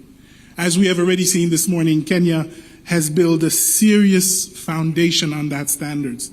New legislation on social health insurance, primary health care, digital health and facility improvement financing, the Social Health Authority, primary care networks, and a strengthened community health workforce, and sustained attention to health workers, health products, local manufacturing, and public health security. This is important reform architecture and a clear national direction, progress on which Kenya can and will continue to build. Now, this chapter is opening new and expanded implementation, carrying these reforms with equity and quality into all 47 counties and every community.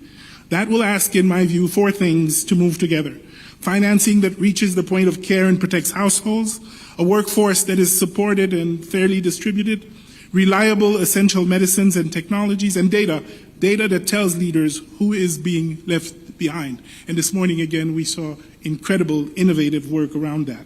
It will ask both levels of government to move as one system, and it will ask all of us to protect essential services as external financing change.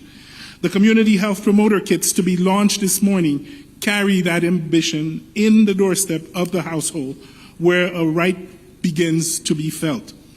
For our part, the United Nations stands ready to align its collective offer behind Kenya's institutions, not to substitute for them, but to strengthen their ability to deliver for every Kenyan.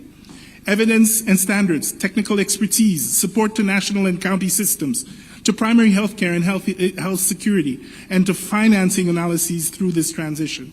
One United Nations system team behind a national agenda.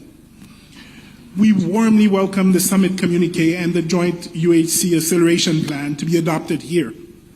Our shared hope is that they emerge focused, sequenced, and time-bound, clear about responsibilities at both levels of government, supported by partners, and open to the public accountability that turns commitment into trust. Now, I have spent my working life in health as a physician and a public servant, and it has taught me a lesson that has been long understood here in Kenya. Systems do not deliver simply because they are well designed. They deliver because people, and that's what we're seeing, leaders, health workers, communities, keep faith in one another. Kenya has those people in this hall and in every county. A right written is a promise. A right delivered is a country keeping its word.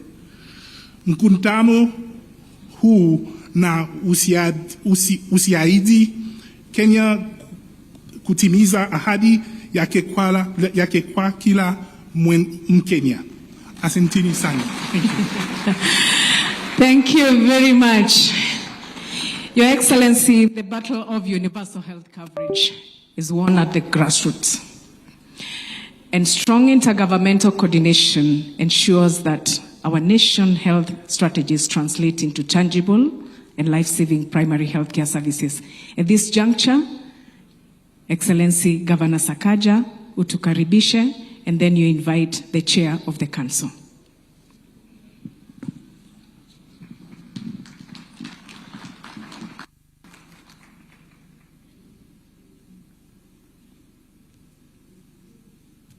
Your Excellency, the President of the Republic of Kenya, Deputy President, allow me to acknowledge the protocols that we've established, ministers, colleagues, governors, and development partners, and everybody who is here. Mine is very simple, to welcome you to what I believe is one of the most consequential summits that have been held in this country, the Health Summit. Karibuni, Nairobi.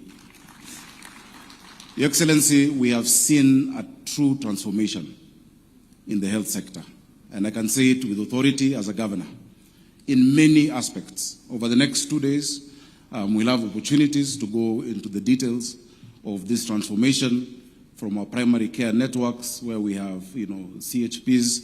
In Nairobi, we have 7,820, covering 80,000 households, to the provision of essential services, Your Excellency, reduction of maternal mortality. Hospitals like Pumwani, which would be on the news every day for the wrong reason, have now 0% maternal mortality out of 16,500 deliveries. Your Excellency, we've seen hospitals like Ruto doing 100 deliveries in a month now.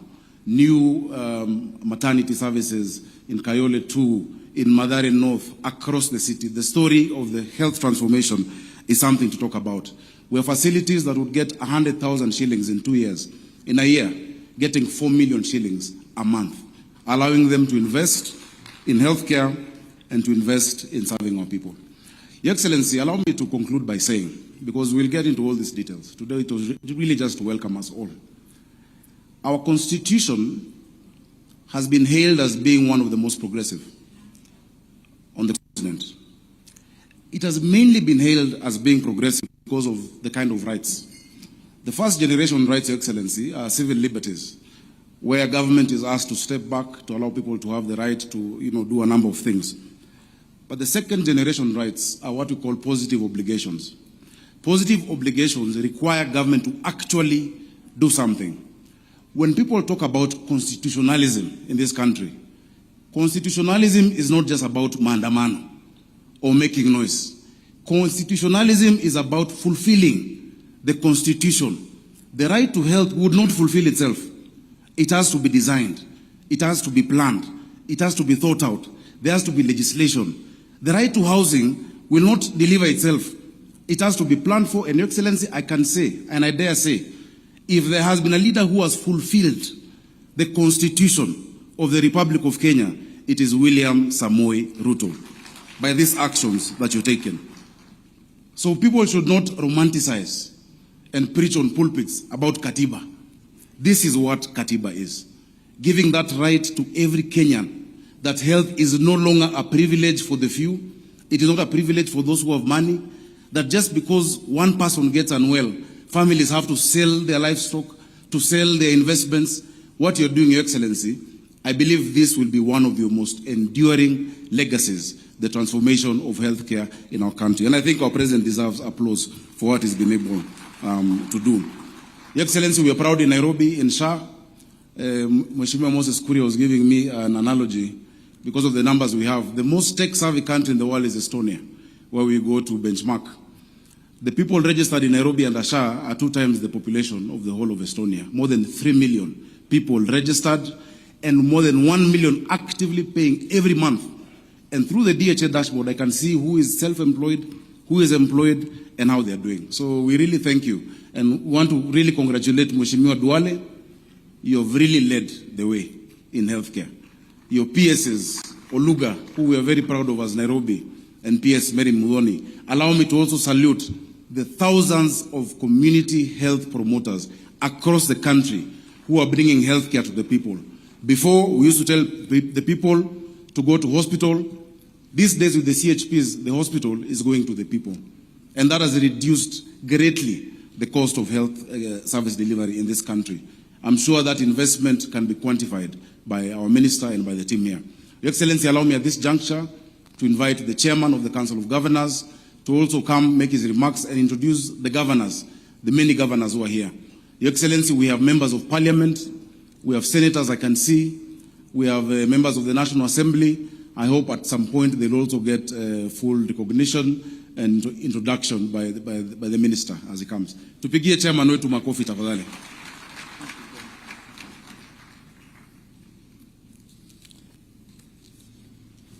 Your Excellency, Dr. William Samoei Ruto, CGH, the President of the Republic of Kenya and Commander-in-Chief of the Defense Forces, Your Excellency, Honorable Professor Kindiki Kithure, Deputy President of the Republic of Kenya, Your Excellency, Dr. Moses, Your Excellency, Dr. Musalia Mudavadi, Cabinet Secretary, Prime Cabinet Secretary, and Cabinet Secretary for Foreign Affairs, Your Excellency Dr. Moses Wetangula, Speaker of the National Assembly, All Excellency Governors, Cabinet Secretaries, PSs, Members of Parliament, Development Partners, ladies and gentlemen. Your Excellency, it's a great honor to join you at the Kenya Health Summit 2026 on behalf of the Council of Governors and the 47 county governments. I wish to appreciate the Ministry of Health for convening this important summit and for the continued engagement with county governments in advancing the health agenda of our country. The theme of the summit, Reform Delivered, Health as a Right, speaks directly to the responsibility we carry as leaders. Health is not simply a sector of government, it is a constitutional right and a fundamental determinant of social and economic well-being of our people. Your Excellency, we meet here more than 16 years since the promulgation of the Constitution of Kenya 2010, which fundamentally transformed our system of governance. The evolution has evolved from a constitutional aspiration into one of Kenya's most consequential governance reforms. Today, Your Excellency, our emphasis is that we can do so much for Kenyans in the health sector through coordinated intergovernmental implementation, functional service delivery, and measurable patient outcomes. And I want to confirm on behalf of the COG that we have actually achieved so much in the space of healthcare. We have achieved tremendous results over the past 4 years through your leadership, Your Excellency, and through the bottom-up economic transformation agenda, BETTER, which prioritized universal health coverage for all Kenyans. I wish to highlight, but just a few areas that demonstrate the progress we have made and equally the work that remains before us. In primary health care, over 107,800 community health promoters, CHPs, were deployed under a 50-50 shared financing model between the national and county governments. This has expanded health service availability at the primary level. Primary care networks, PCNs, have increased from 89 to 277. On health financing, Your Excellency, since the inception of the Social Health Authority, counties have cumulatively received 46 billion shillings,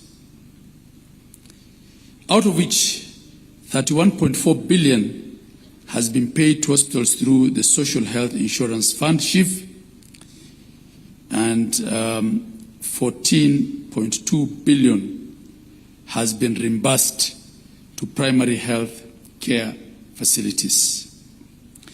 98% of public facilities have been onboarded on the Social Health Authority share. Through collaboration between the two levels of government, 32.4 million people have been registered under the Social Health Insurance Fund, representing a significant increase from the 7 million people previously registered under NHIF.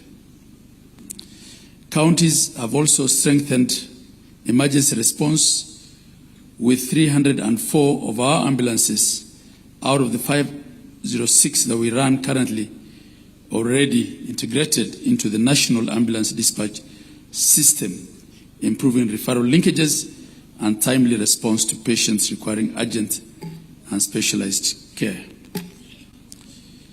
Your Excellency, through your initiative under the National Equipment Service Program, NESP, the county governments have now specialized equipment at all levels. This has gone a long way in improving the capacity of counties to handle critical patients and other access to specialized care. We now have MRIs, ultrasounds, blood equipment, blood chemistry equipment, you name it, in the most peripheral of places, Your Excellency. Through the UHC reforms and digitization, the Digital Health Authority has been able to distribute 42,300 digital devices across level 2 to level 5 facilities, processing share claims in all 47 counties. These are but a few areas that the reforms in the healthcare sector have greatly improved. Your Excellency, this summit is about consolidating gains, celebrating what we have achieved, taking stock, and charting out the way forward on what else needs to be done. We acknowledge certain challenges, especially in workforce gaps and industrial relations, and together we will work to solve those. Your Excellency, as the Council of Governors and the 47 county governments, we reaffirm our commitment to working with the national government, development partners and the private sector, civil society, health workers and communities to consolidate the gains thus far and to address the gaps that remain, as I said. Let this summit mark a renewed phase of cooperative governance, shared accountability, and accelerated implementation. Let's build on what has worked, confront what has not scaled innovation emerging from both the national and counties, and ensure that our reforms are felt where it matters, as it's already happening.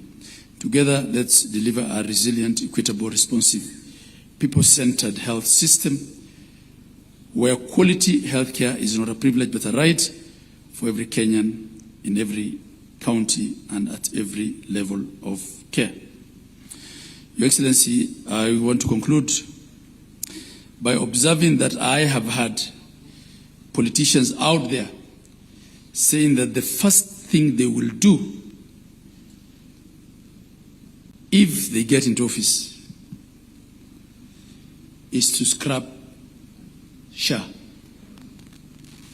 Your Excellency, actually one politician said, on day one, I'll scrap SHA. To replace with what? Your Excellency, your administration is doing its best to fix everything.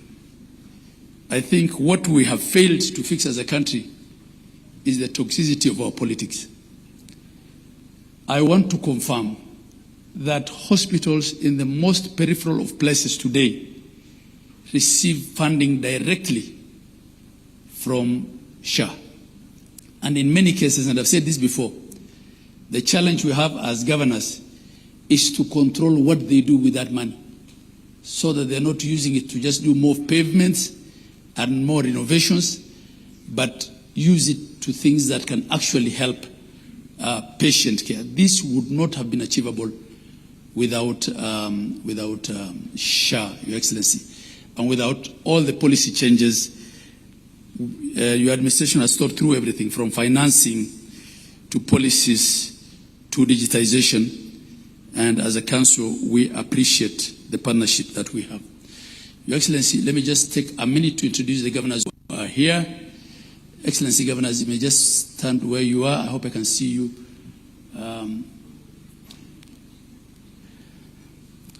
Thank you very much. From the very end there, we have Professor Barchok, Governor Bomet. We have Governor Gladys Wanga, Governor Homa Bay, Gideon Mungaro, Excellency, Governor of Kilifi, Fatuma Achani, Governor of Kwale, Governor, I call him Kipiego Arapsang, Governor of Nandi. We have Governor Simba Arati. We have our Chair of Health, Governor Abdul Samad Sharif Nasir. And we have Governor Wesley Rotich, Governor of Elgeyo Marakwet. And we have Governor of Nairobi, our host. Your Excellency, I want to end by saying that we look forward to very engaging deliberations for the next 2 days to discuss where we are, to consolidate gains, to appreciate ourselves that actually we have achieved a lot. And for those saying that they will scrap SHA, it's akin to telling us that they will destroy the roads that have been tarmacked once they get into office. I end it there. Thank you, Your Excellency. Thank you very much, Your Excellency. Before I call the next speaker, I would kindly request the PSs who are in the house to stand up and just wave to the crowd. We have PS Mohamed Dagar, Transport, PS Judith Pareno, Justice, PS Ismail Madei, Special Programs, PS Hariki Mutai, Mining, PS Beatrice Inyangala, Higher Education, PS Idris Dokota, Cabinet Affairs, PS Joel Oromonyang, Public Works, PS Ann Wangombe, Gender Affairs, PS Karen Agengo, Children's Services, PS Cyril Wagunda, Public Investment, PS Joseph Mutari, Social Protection, PS Aurelia Rono, Parliamentary Affairs, PS Abubakar, Investment, Susan Mangeni, MSME, and PS Jacobs Fikirini, Youth Affairs. Oh, and our SG, Solicitor General for the Government of Kenya. Your Excellency, transforming healthcare requires bold leadership and a steadfast commitment to delivering comprehensive reforms. I now would wish to it's my distinct honor to invite my Cabinet Secretary, Honorable Aden Duale, the Cabinet Secretary for Health. A round of applause.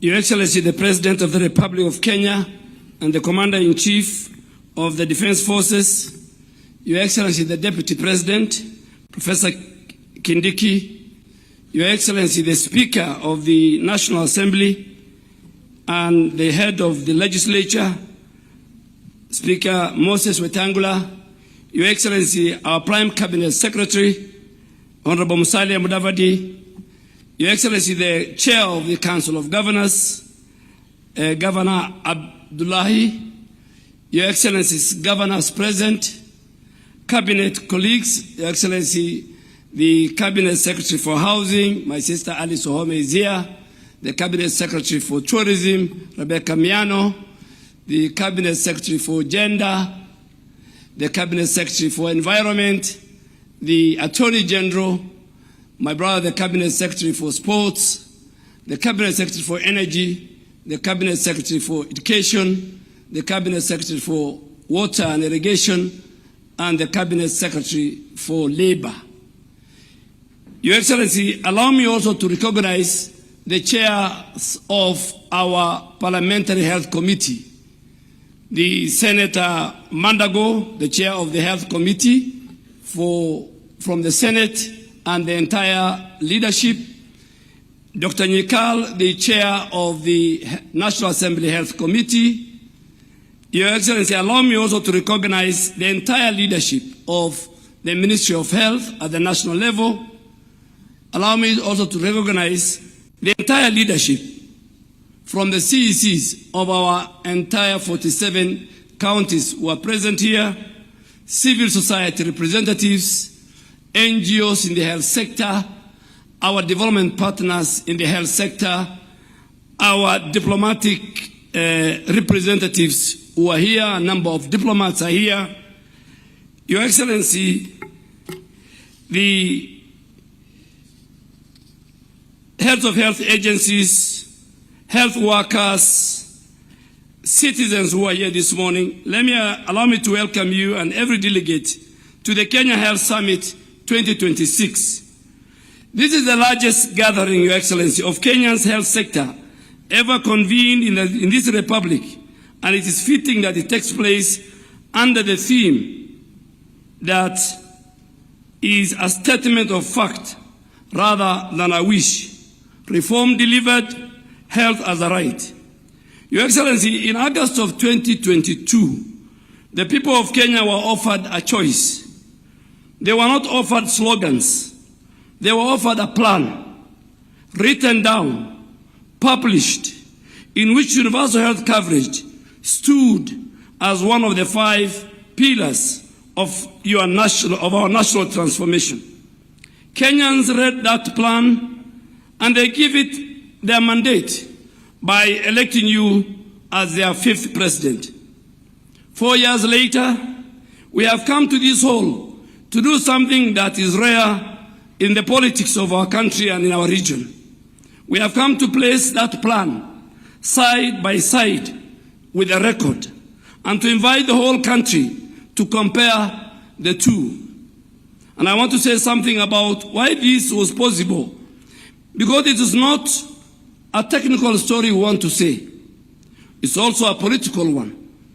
Every government that has ever governed Kenya knew what was wrong with our healthcare system. The diagnosis was never a secret, but it is set in reports. It was found in commissions. It was found in expert panels, in the exit notes of the departing officials, including presidents. But what was missing was also never the analysis. What was missing was a head of state willing to spend the political capital. Your Excellency, in the first year of your administration, you chose to retire an institution that has served this country for nearly 6 decades, that employed thousands, that had a constituency of its own, that has defeated the reforming intentions of every government before you. You were advised, and I know because I some time set in those meetings, and it could have been safer for you to amend, it could have been safer for you to postpone, or to pilot the way some of your predecessors have done, or to appoint yet another task force. You declined all those offers. You went to Parliament as our president, and you asked for the 4 new laws. And that's why the Speaker of the National Assembly and the Committees of Health are here. And when the transition proved difficult, as deep reforms always do, you did not retreat into silence. You went out and explained it publicly in every county in this republic. And that's why we are here today. Not because the Minister of Health is clever, but because this reform had a political ownership at the very top, sustained for 4 years, and the technical machinery built deliberately underneath. Your Excellency, you will shortly place before this nation, is not my duty, the full account of universal health coverage known as Taifa Care. You'll tell the country the coverage we have done. You'll tell the country the contribution, the payments, and the outcome. And allow me, therefore, Your Excellency, to report to this summit on 3 matters that fall directly to this ministry and which determine whether any of that money ever becomes care, the medicines, the equipment, and the people. Your Excellency, a health system on health commodity security. A health system is only as credible as the medicine on its shelves. When this administration came into office, the national order fill rate at Kenya Medical Supplies Authority stood at 35%. In plain language, a facility that ordered 10 essential commodities received fewer than 4. Today, that rate stands at 95%. We restored the authority's balance sheet by recapitalizing KEMSA through a 10 billion shilling credit facility arranged with one of our commercial financial institutions. And we did that because there's no supply chain in the world that functions without working capital. We have operationalized the Embakasi Supply Chain Center. We have strengthened our regional distribution hubs in Kisumu and Mombasa. And we have moved the entire chain from paper to platform. Your Excellency, today KEMSA supplies more than 11,400 health facilities, and 54% of everything it distributes goes to primary health care at level 2 and level 3, the dispensaries and the health centers, where most Kenyans seek care. What this means for an ordinary Kenyan, Your Excellency, is very simple. The mother who walks to a dispensary with a prescription in her hand now finds the medicine at the end of the queue, and not a referral to a chemist she cannot afford. On National Equipment Support Program, equipment, Your Excellency, because a clinician without a diagnostic is a clinician guessing. Under the National Equipment Support Program that you introduced as one of the key pillars of universal health coverage, as of 30th July 2026, we have installed medical equipment valued at 9.68 billion shillings in 251 health facilities across our 44 counties, showing 239 county facilities and 8 national facilities. Let me be very specific about what that means at the bedside. It means 36 CT scans, it means 2 MRI machines, it means 52 digital X-rays, and it means 72 ultrasound machines that have been provided. Consider what that changes. Not long ago, a Kenyan who needed a CT scan had two options: travel to Nairobi or go without a diagnosis. Today, that equipment is available in the great majority of our counties, and it's paid for by Taifa Care, not by the national government and not by our county governments. Over the last 4 years, this government has deployed 24,573 healthcare interns to all the 47 counties, Your Excellency, at an investment of 19 billion shillings. An annual placement has risen from 3,373 in the financial year 2022-2023 to 6,800 in 2026, nearly doubling the single admission for our young graduates from our colleges. This has allowed young Kenyans who for 4 years ago could have completed their training and go home to wait, get a placement. We have also sponsored 262 medical registrars across 35 specialties, so that counties who have never had a single specialist are now growing their own. We have released 3.5 billion shillings to settle the accrued basic salary arrears owed to our doctors. Under your direction, we are employing 5,000 additional nurses and midwives are being recruited. All these happened under your leadership, Your Excellency, in the last 4, and we will showcase them as the 2-day health summit progresses. Your Excellency, allow me now finally to acknowledge our partners in this work. To our Excellencies, the governors, health is a devolved function, and every figure that will be quoted in this hall was earned in a county facility by a county staff. This reform has been a genuine partnership between the two levels of government, and I want to thank our governors for that. To our development partners who have stood with us, Kenya, through a very difficult period of global health financing, thank you for the confidence you have shown in our healthcare system. To our private and faith-based providers, our professional bodies, our unions, you are inside this system, not outside. And this reform is stronger for your involvement. And to the Kenyan healthcare workers who are here and those who are listening to us, who are the reason any of this, who are the reasons that a patient reaches them at any time. This government sees you. Tomorrow, this summit devotes an entire plenary to your future. Over the next 2 days, Your Excellency, we will do an examination of our healthcare financing, primary health care and community health, human resource for health, health products and technologies, health security, digitization of the healthcare system, and our specialized and referral services. Her Excellency, the First Lady, will do a session tomorrow on maternal and newborn health at the plenary. We will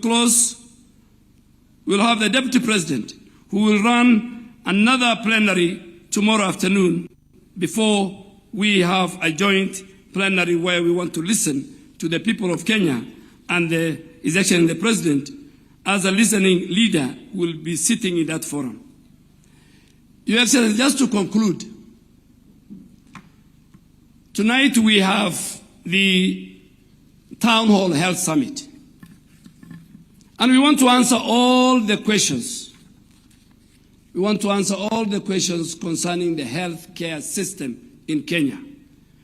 We want to answer all the fake headlines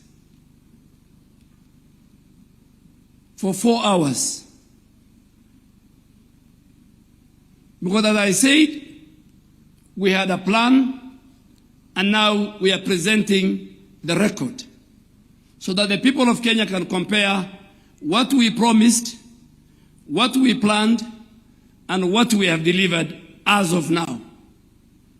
To Your Excellency, and more important, is in that healthcare at a health summit town hall tonight, we will have testimonials from the stakeholders, what our unions see in terms of healthcare workforce reform. Our patients, professional associations like Kenya Medical Association and many others. Our governors will be there. The entire leadership of the counties will be there. But Your Excellency, just to answer some of the basic questions that we have been asked, is that the architecture of universal health coverage, at the bottom is the primary health care, which is fully funded by your government. 27 billion in the last 2 financial years. 19 billion in this financial year. Why do we invest in primary health care? We invest in primary health care because 70% of the disease burden in our country is at the primary health care. And Your Excellency, with those many remarks, it's my honor and duty to invite the Speaker of the National Assembly to come and give us remarks on the role of the legislature in the delivery of healthcare system in our country.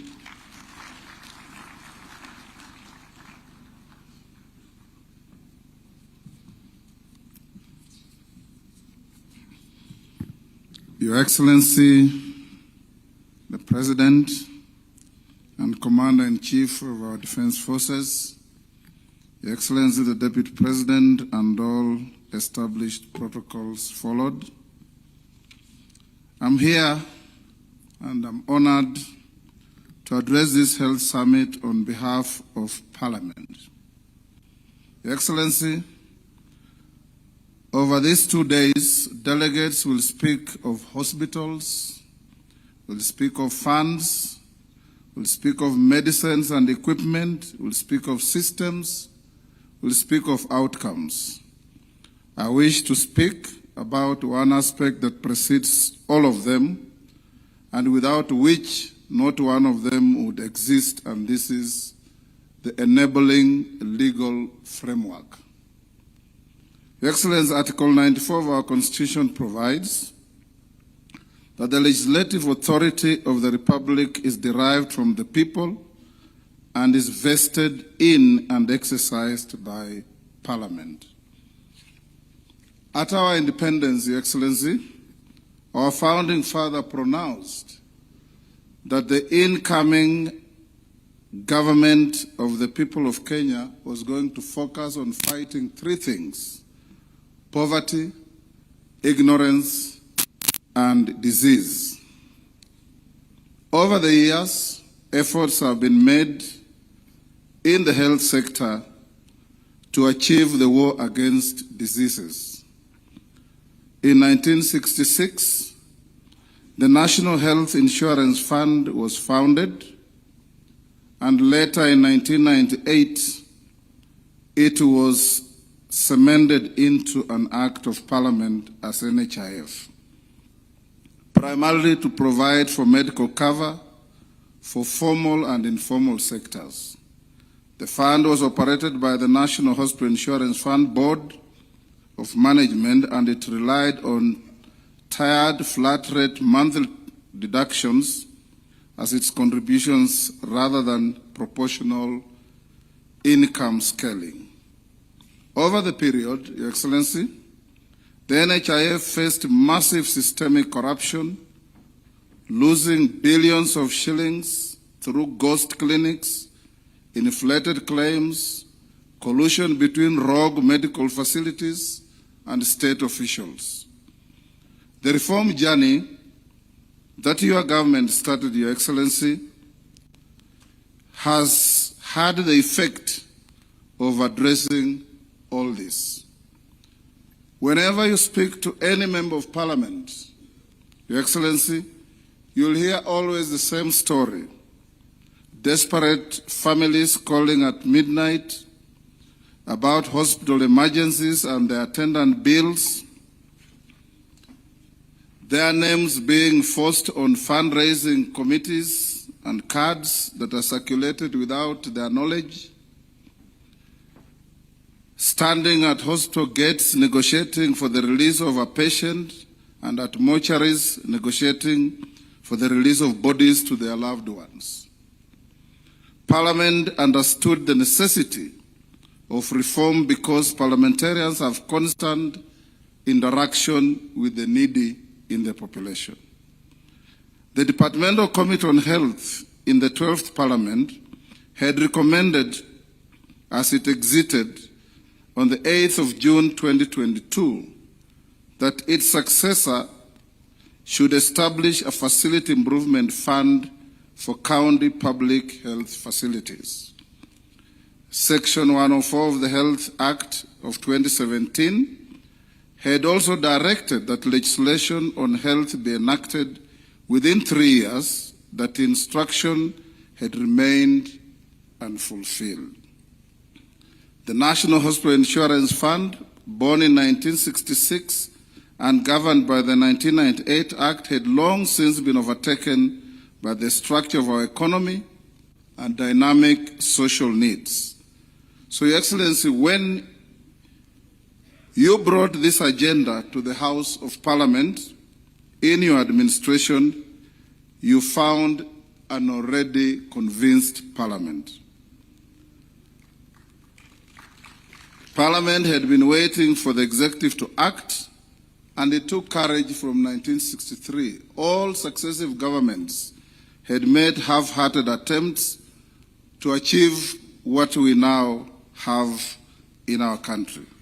In the year 2023, Parliament considered, interrogated, amended, and passed 4 statutes, which Your Excellency assented to on the 19th of October of the same year.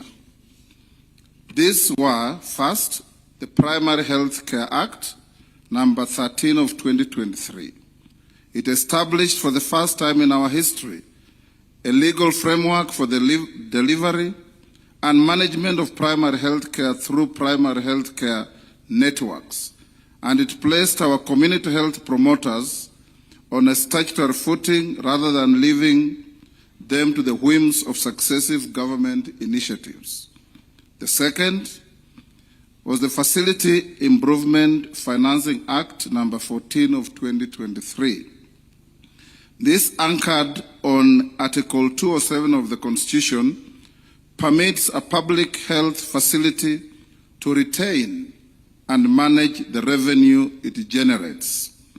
In plain language, money earned at a dispensary in Kimilili or Kilifi or Kachiliba is now spent and ought to be spent at that dispensary.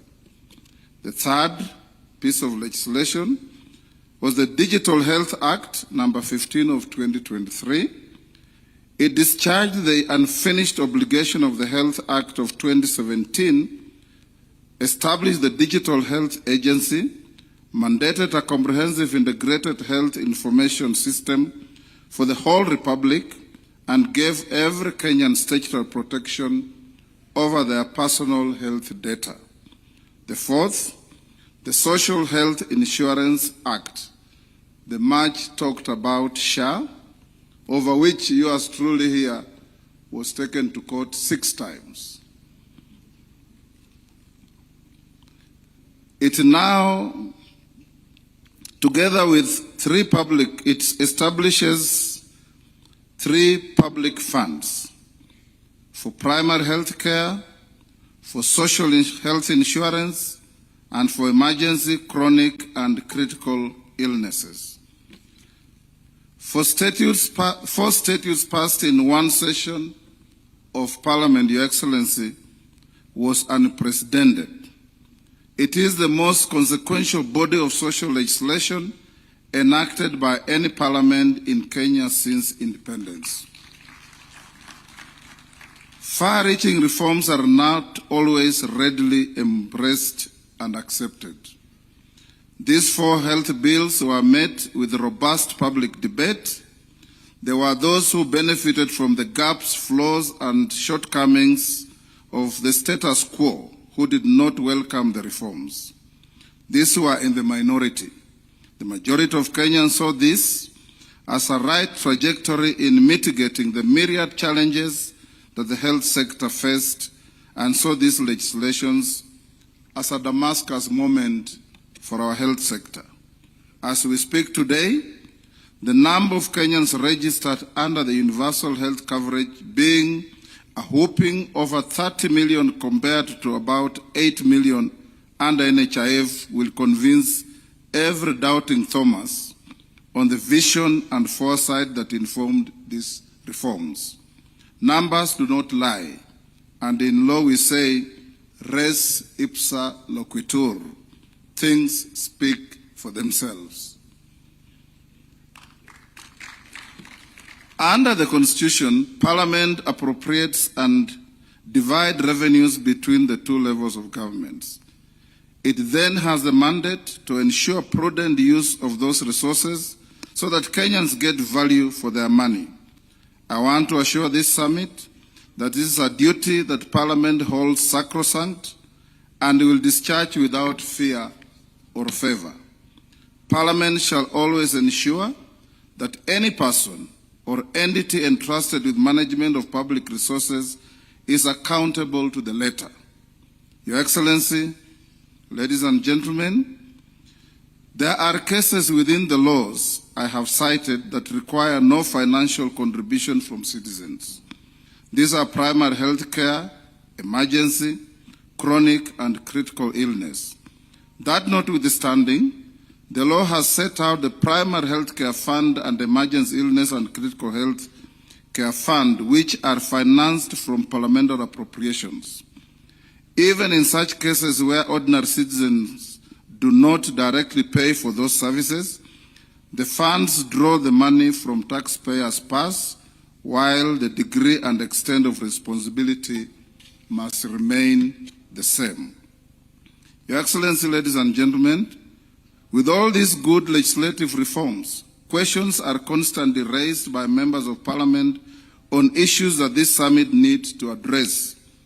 Number 1, rationalization of manpower or health professionals so that citizens in both urban and far-flung rural areas enjoy similar benefits and attention from our health sector workforce, including medical consultants. 2, the preventive and promotive care should be more enhanced to avoid costly curative remedies. Here we should place emphasis on regular physical checkups, clinics, advisory nutrition, fitness, immunization, counseling, etc. 3, cases of hemorrhaging funds from the healthcare system by individuals and health facilities, whether public or private, must be checked, and those found culpable must face the consequences. These include the war against ghost facilities that were very common under the defunct NHIF. I was happy as we went round to see that now we have an AI fraud engine that is dealing with this difficulty. The last, even where the citizen is required to make a financial contribution, the regulators should ensure that no unlawful charges are levied against any citizen. Your Excellency, distinguished delegates, ladies and gentlemen, as I conclude, I want to assure this summit that Parliament will discharge its responsibility to keep the health sector buoyant in our country. We will appropriate sufficient funds subject to the size of the envelope available and other national requirements.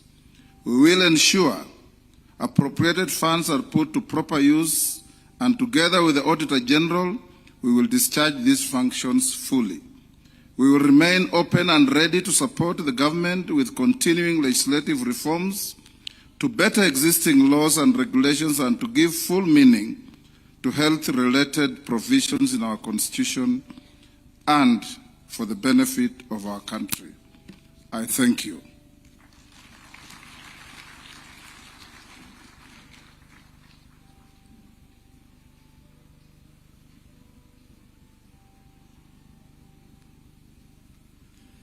Your Excellency, distinguished delegates, now it's my honor and duty to invite the Prime Cabinet Secretary to take the program from here.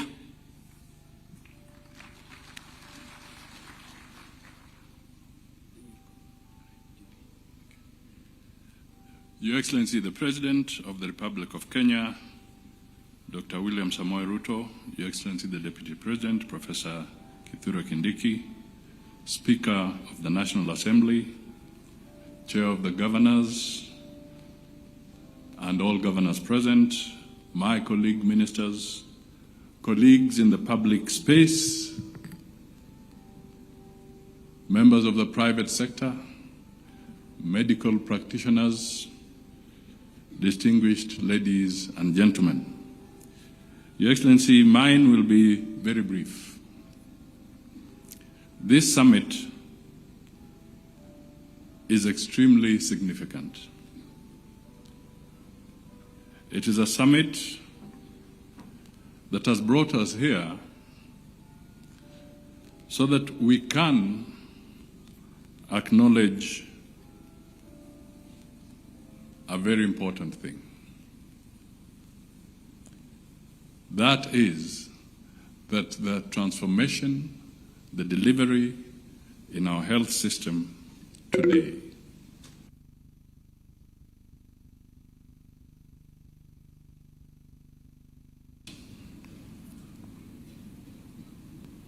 Your Excellency, you have stayed the course.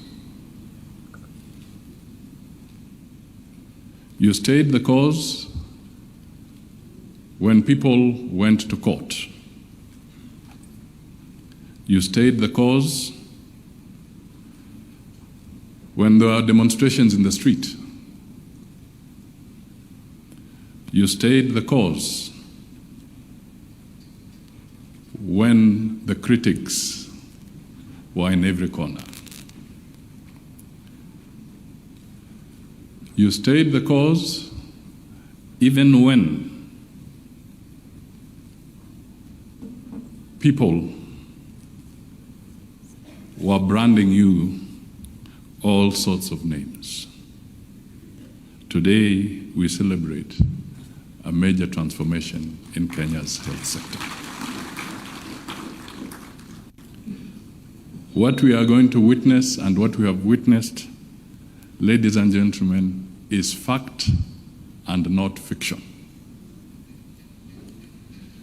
Secondly, Your Excellency, I just want to say that one other hat you do wear, because the issue around the medical challenges does not end with Kenya's boundaries, is that you are also doubling up as the African Union champion for pharmaceutical manufacturing in the African Union. Again, a journey that moves beyond Kenya's boundaries to the continental realm, where you have to aggressively support and help transform matters medical on the African continent.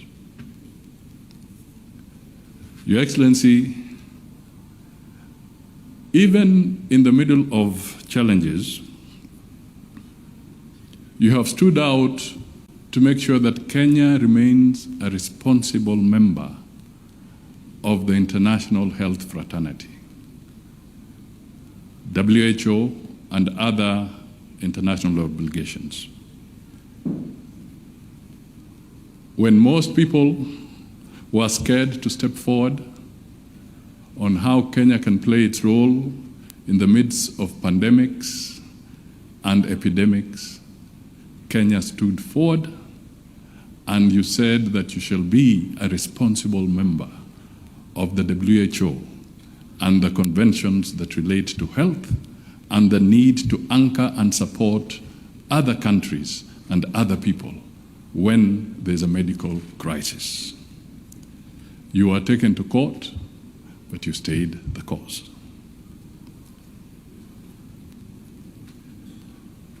Your Excellency, Kenya is slowly but systematically emerging as a medical mecca in the region. The investment that the Ministry of Health is putting in place through the leadership of Duale and his team, the forthrightness, the consistency you have put forward on matters health is systematically and surely transforming Kenya into a medical hub in the region, and that is something that we all need to cultivate and be proud of. Finally, Your Excellency, Kenya Kwanza, the nation first, the citizens first. Your message around the health sector is clearly a very, very critical plank and message that you will have nothing stopping you as long as you are focused on making the citizen come first in this country. We salute you. We also recognize that this is another classic example of perfect partnership between the national government and the county governments. This is a devolved function, but it is a partnership between the national government and the county government. I'm emphasizing this, Your Excellency, because there are times when you say that you want a partnership about other things between the national government and the county government, people proceed to court, forgetting that even what we are doing is a partnership between the national government and the county government. The two levels of government must work together all the time. Let me end by recognizing members of the diplomatic corps who are present. Those of you in the room, please just rise so that we can acknowledge you. I'll not attempt to go by name or country, but thank you so much.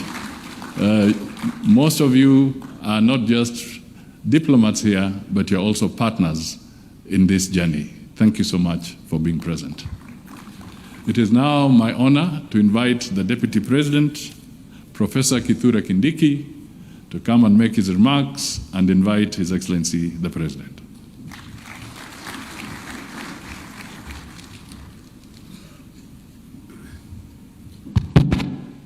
Kenya hoye! Kenya hoye! Mr. President, Your Excellency, colleagues, today is an important day for our country. We have struggled since our country was established to create a good country. We have struggled to modernize our country and improve the quality of life of our citizens. 16 years ago, we adopted a new constitutional order. The summary of that constitution envisages a Kenya which is democratic, but also a Kenya where the citizen is empowered economically.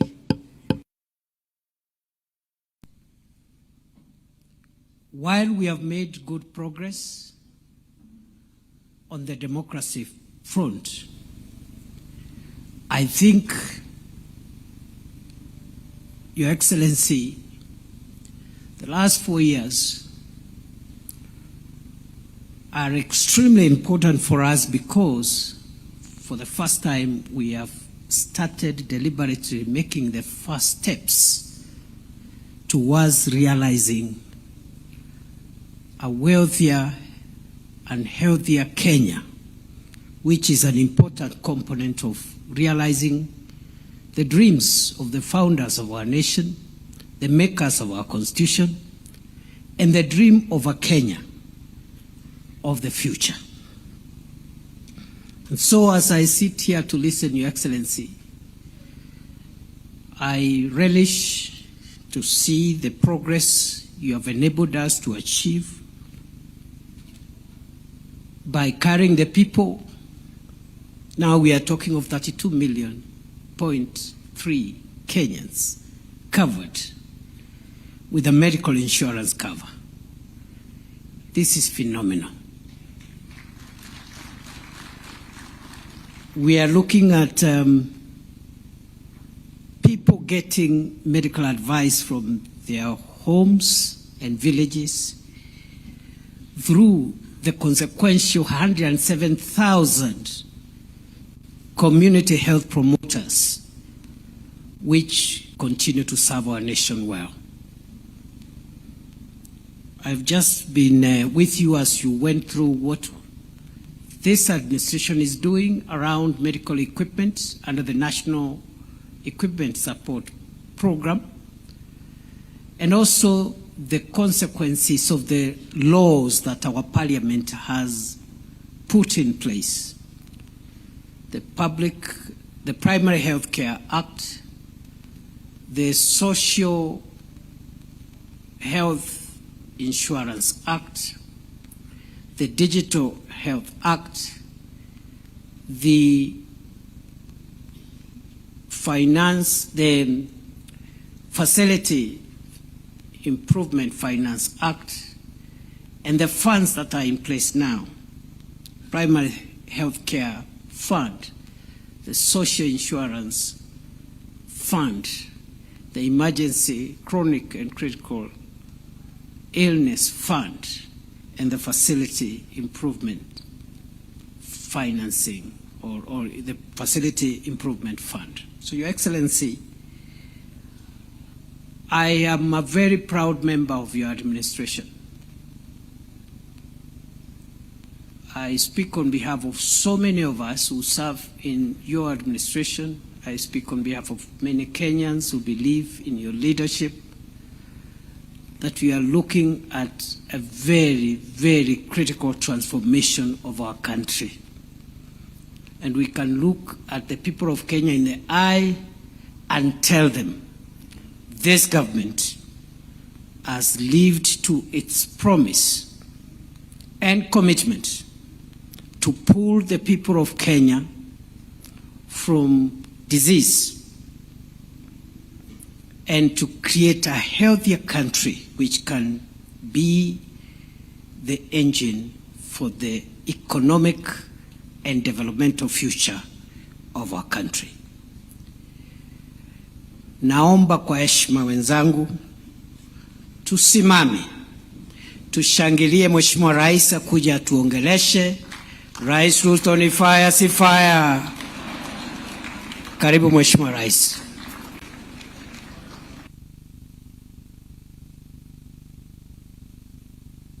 Asante sana Bwana Deputy President.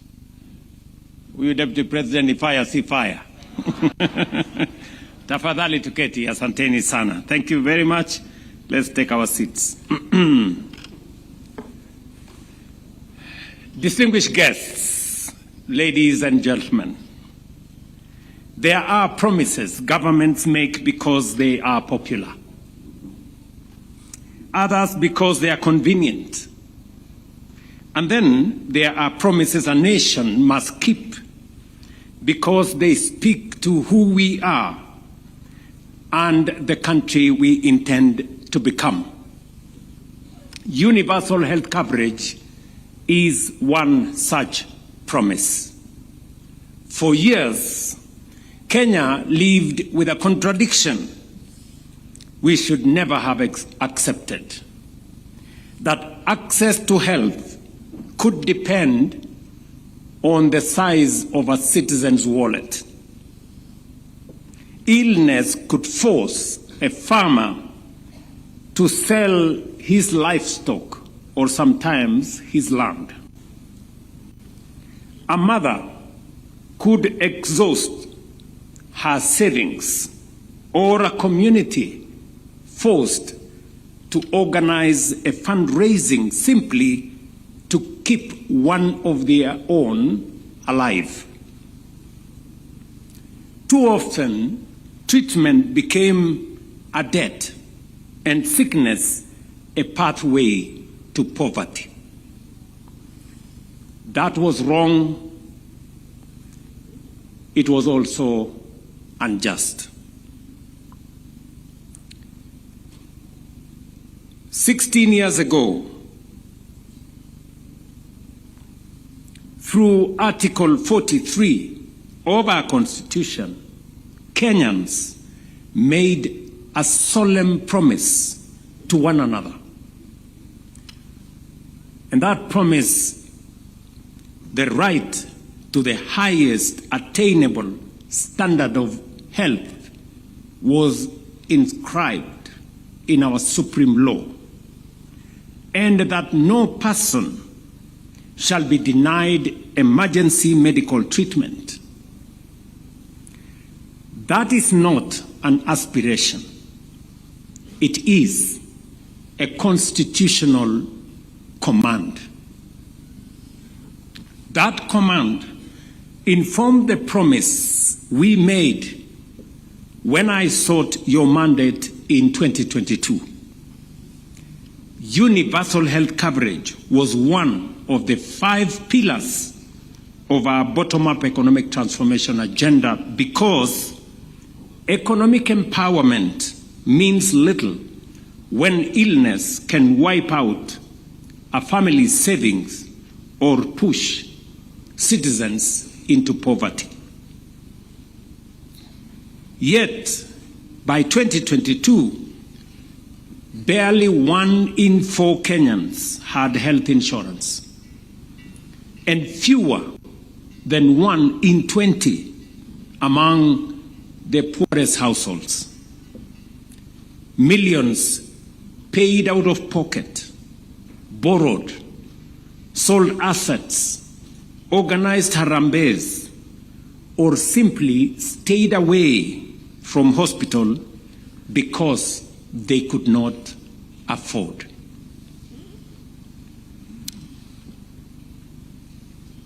Kenyans were spending an estimated 150 billion out of pocket every year on healthcare. The problem went beyond financing. KEMSA's order fill rate had fallen to roughly 40%. Medicines were often unavailable. Records remained paper-based. Claims moved very slowly, and facilities struggled for resources, while emergency care remained fragmented without a coordinated national response. We resolved to build that system from the bottom up, not to patch the old one, simply rename it or make another promise about it, but to fundamentally change it. On the 19th of October 2023, I signed 4 landmark laws that created the legal architecture for universal health coverage that replaced the NHIF Act. The Primary Healthcare Act strengthened preventive and community health care, while mainstreaming the place of our community health promoters. The Social Health Insurance Act replaced NHIF with SHA and established dedicated funds for primary health care, social health insurance, and emergency chronic and illness.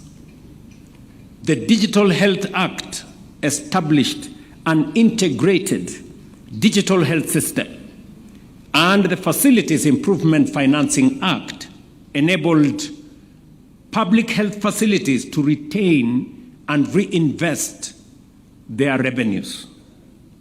Together, they transformed our healthcare in terms of financing, delivered and accounted for in Kenya, created the architecture through which we would finally translate Article 43 of our Constitution from a constitutional promise into everyday reality. We call this undertaking Taifa Care, as you all know. What followed has been transformational. And I would argue that alongside affordable housing, universal health coverage is one of the most consequential social transformations we have undertaken as a country. This achievement belongs, above all, to the people of Kenya. It is through your contributions, your taxes, and your participation that we have been able to make possible what our country has aspired for generations.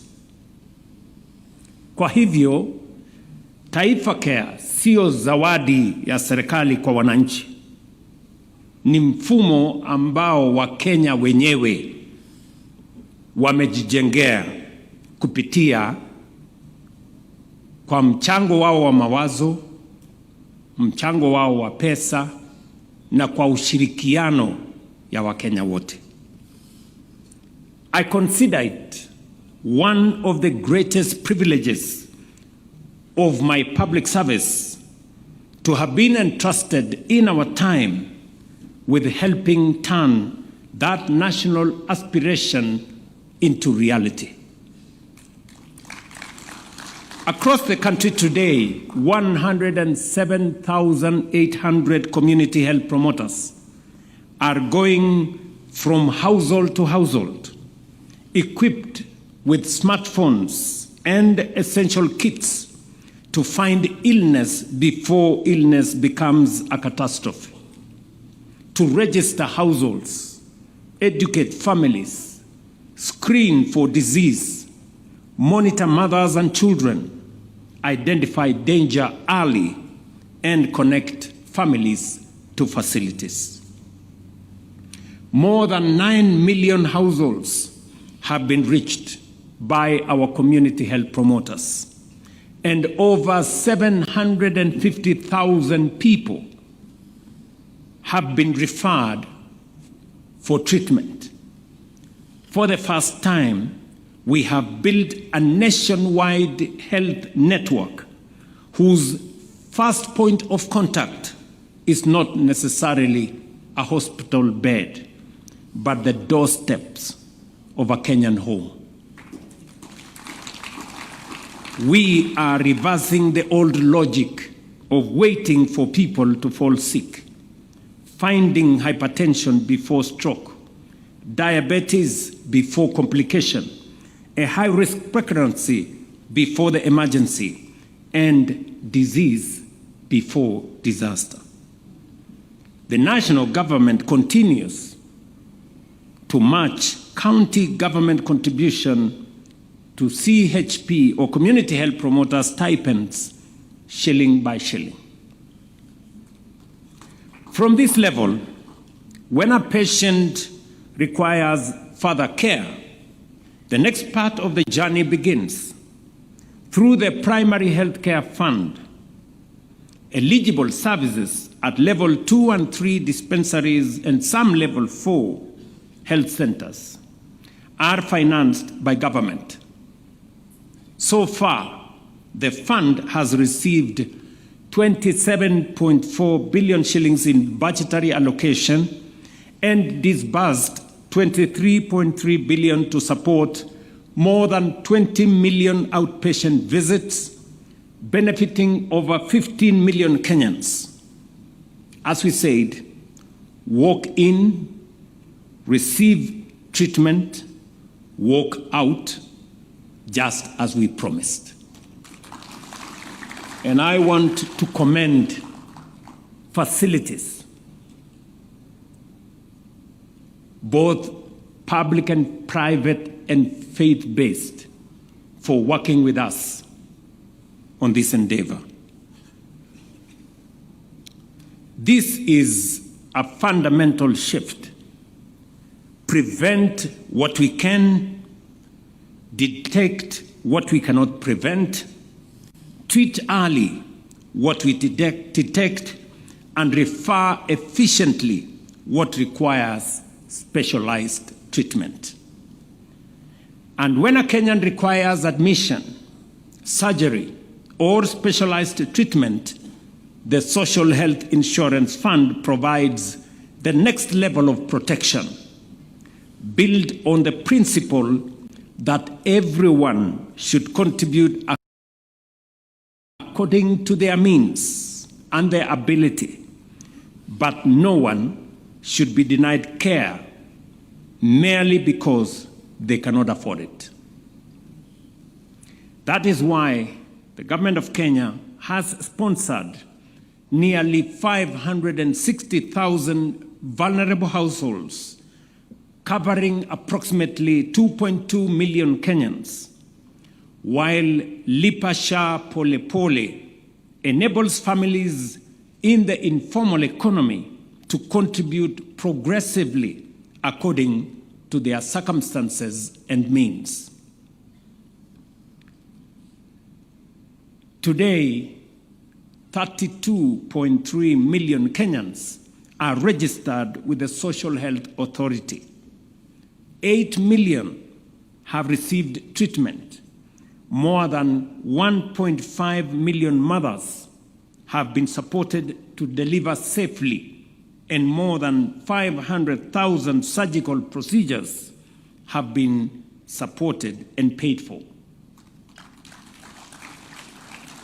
These are significant numbers, statistics, as some would say, but behind every number is a human being, an anxious patient, a worried parent, a frightened child, a health worker doing everything possible, and for a life to be restored or saved. Consider, for example, the case of Lydia, an 18-year-old student, and her mother, Naomi Mutendwa Kilunda. When Naomi's assistant chief encouraged her to register with SHA, she enrolled and listed her children as dependents, as is required. She could not have known then how much that decision would matter.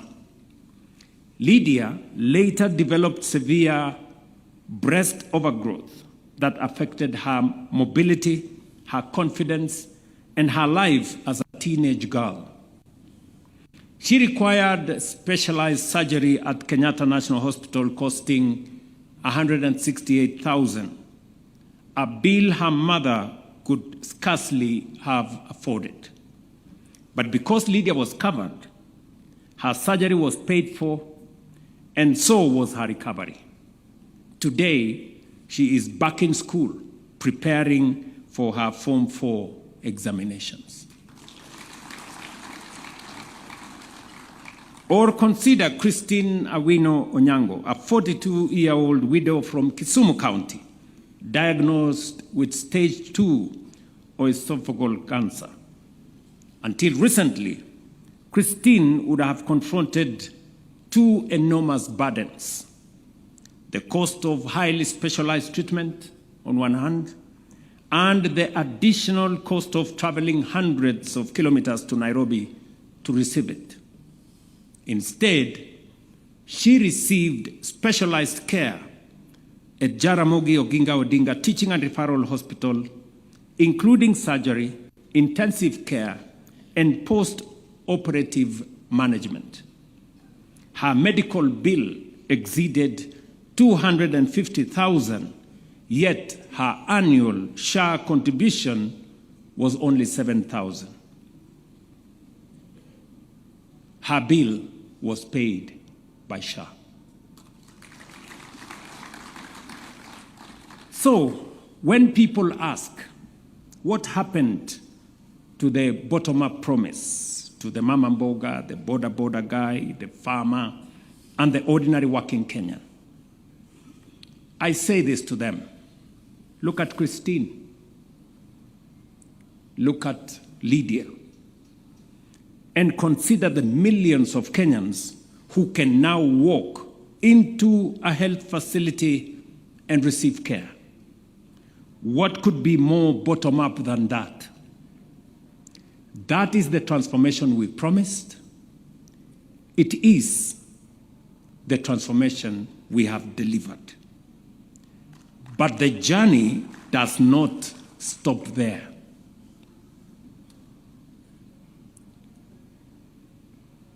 For some Kenyans, treatment is not a single visit or an admission or a procedure. Cancer, kidney disease, and other chronic and critical conditions can require care for months or years, with costs capable of overwhelming a family and their entire savings. That is where the next layer of protection comes in: the Emergency, Chronic, and Critical Illness Fund, established to ensure that prolonged or critical illness does not become a sentence to financial ruin. The same fund protects Kenyans when care cannot wait at all. In moments of emergency, when someone collapses, when a child cannot breathe, when there is an accident on our roads, or when a mother develops complications during a delivery, nobody has time to compare prices, search for telephone numbers, or negotiate deposits. That is why earlier this month, we launched the SHA 922 Lifeline and National Ambulance Dispatch Center. A free call connects a person in distress to emergency care, with evacuation and the first 24 hours of stabilization covered whether or not the patient is registered with SHA. No deposit, no guarantee, no relative running around one office to another looking for money while a life hangs in a balance. And this is because Article 43 of our Constitution does not say emergency care is available only to those who can afford it. It says, no person shall be denied emergency medical treatment, period. We are finally giving practical meaning to those words. Financing patients is only one side of universal health coverage. The other side is the facilities treating them, which must function. Through the Facilities Improvement Financing Act, public health facilities and all other facilities can retain and reinvest their revenues in medicines, equipment, and better patient care. Since October 2024, Social Health Authority has received more than 209 billion and paid out 178 billion to contracted facilities across 47 counties. KEMSA's fill rate has risen from approximately 40% to, as you have seen in the numbers there, 91%. That is commendable progress for KEMSA, but our destination still remains 100%. That is why we have recapitalized KEMSA with Kenya shillings 1.5 billion and extended a Kenya shillings 10 billion credit line to strengthen the supply chain in KEMSA. Ladies and gentlemen, digital health is the backbone that holds much of this architecture together. The old system was not only inefficient, but its opacity created opportunities for people to profit from its weaknesses. We had claims for procedures that never happened, fictitious patients who did not exist, inflated bills, and many more. We even encountered the absurdity of claims for the amputation of patients' legs several times, as though the same leg might have somehow grown. That was not healthcare, it was theft. And it was theft from sick people. That is why the Digital Health Act is so important. And you must have seen a huge campaign that was undertaken against the digitization of health.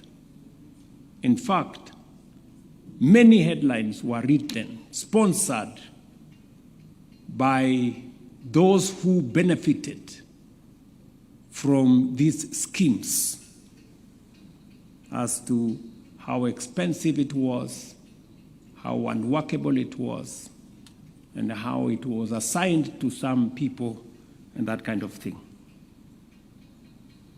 Digitization is not simply about replacing paper with screens.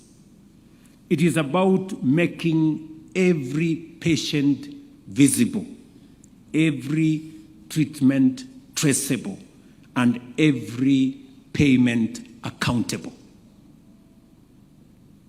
Let me repeat. Digitization is not simply about replacing paper with screens. It is about making every patient visible, every treatment traceable, and every payment accountable. That is what it does. And as I have said, this whole process, the heart of it is our digitization process. For the first time in independent Kenya, we have put in place a comprehensive legal framework, financial architecture, institutional framework, community and digital architecture for universal health coverage, built and sustained by the contribution of Kenyans themselves. We have crossed a historic threshold. Just imagine what we have done. You know, when we asked the people of Kenya that we need to change the contribution metrics so that instead of contributing a fixed amount, let us contribute a percentage of everybody's income. The difference is what you see. We have done so together. I thank our governors and county governments for working hand in hand with the national government to make universal health coverage a reality across our country. And I say this with a lot of humility, that without the participation and the partnership of our county governments, this exercise would have been very difficult. And again, my good friends, the governors and the counties, I want to request you to stand up so that we can do a round of applause to all our counties. Tuwapigie makofi jameni. Thank you very much. You can take your seats. You were not so much interested in where the national government functions and the county government functions stopped or began. Collectively, we were interested in the health of the people of Kenya. And that is why this partnership has given us this result. This is the partnership and the cooperation between our two levels of government that our Constitution envisaged. In our midst, we have also our members of parliament, who I very sincerely thank for debating and shaping and passing the laws that underpin this reform process, as was ably enumerated by the Speaker. Again, to our members of parliament, in both houses, those of you who are represented here, if you can stand up, we have members of parliament in our midst. Thank you very much. Thank you very much. We have both the chair of the Senate and the chair of the National Assembly in our midst.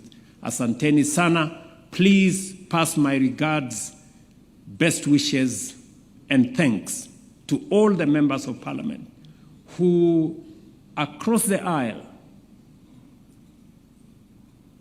debated these bills, made their contribution in formulating a sound legal framework upon which today we are undertaking this most consequential and transformational program in Kenya.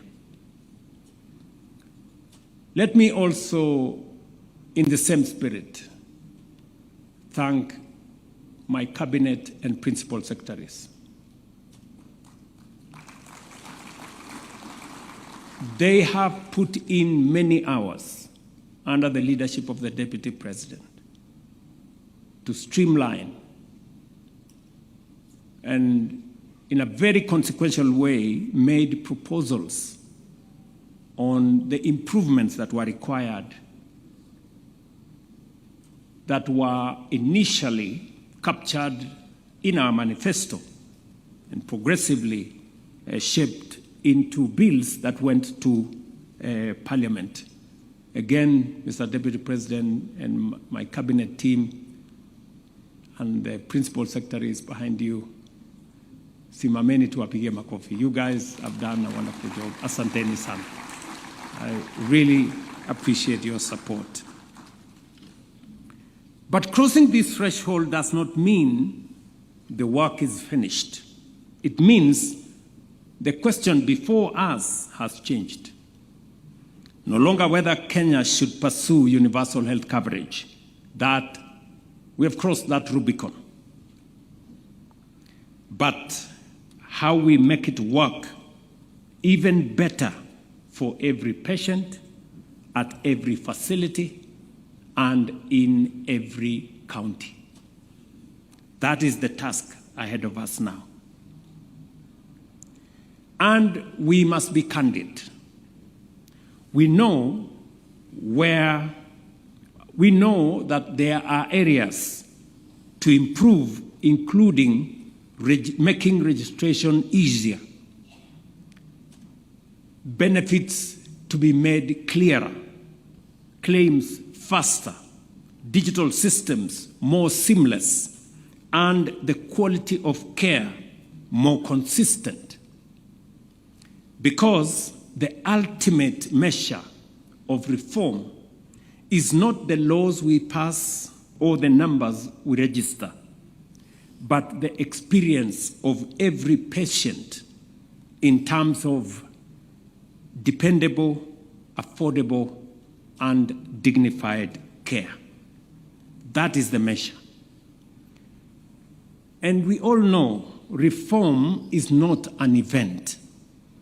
It is a continuous journey of closing the distance between the promise we made and the experience of every Kenyan who seeks care in all our facilities. Ladies and gentlemen, this summit also comes as we begin a wider national conversation on the Kenya we intend to build beyond Vision 2030. Your contributions over the next 2 days will therefore do much more than improve universal health coverage today. They will help define the healthcare Kenya should guarantee to its people beyond 2030. Serious nations do not start again every 5 years. Governments will change, but a Kenyan's right to health cannot change with them. We can improve what we inherit and correct what does not work, but we cannot tear down progress without an answer for what comes next. Universal health care must become part of our national covenant, not an achievement of a government, a party, or a president, but of the people and of the Republic. That is why the National Development Charter matters, so that our children begin where we finish, not where we began. We have come so far, and we have further to go. Let us use these 2 days to strengthen what we have built, improve what can work better, and safeguard for generations what Kenyans themselves have made possible. I want to thank all the participants. I am looking forward with great anticipation for the next 2 days so that we can do a stock take of what we have achieved, agree on areas that need improvement, and consolidate what we have gained into progress that can be built on by generations that come after us. It is now my honor and privilege to declare the Kenya Health Summit 2026 officially open. And congratulations. God bless you all. God bless our great country. And I thank you. Asanteni sana. Another round of applause for His Excellency, please. Your Excellency, with your permission, if you may, if I can seek your indulgence, kindly let's take our seats. We'd just like to take a few photos that will help us mortalize this day. Allow me, Your Excellency, to invite His Excellency, the Deputy President, the PCS, Speaker, CS Health, and the 2 PSs for Health, kindly to be part of the photos as we progress. The 2 PSs, kindly. And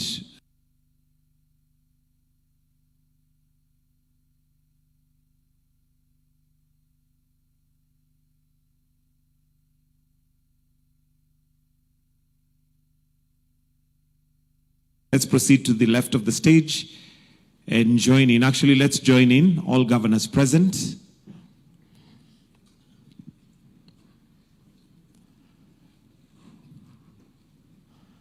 We can balance with some coming to this side, please.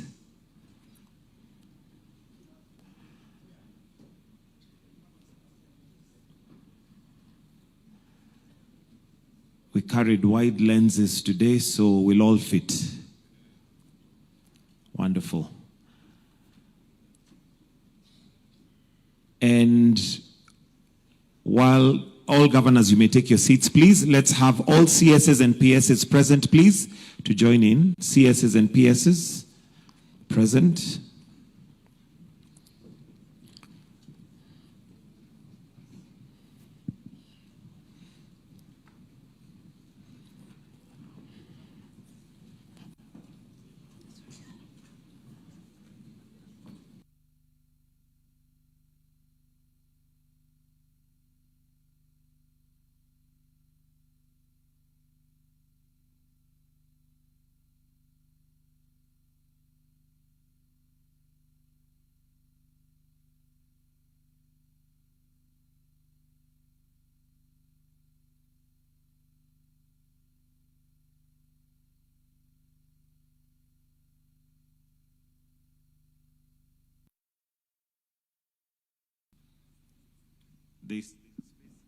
Yes. Thank you. And the last photo is all ambassadors present, please. So CSS and PSS, kindly take your seats. All ambassadors present, please, to join. And we have the last photo. While I take this opportunity to invite Dr. Mercy Korir, who is going to be continuing with a plenary after this. So while we finish, we'll allow His Excellency to exit, but the rest of us will remain to kindly proceed with the plenary.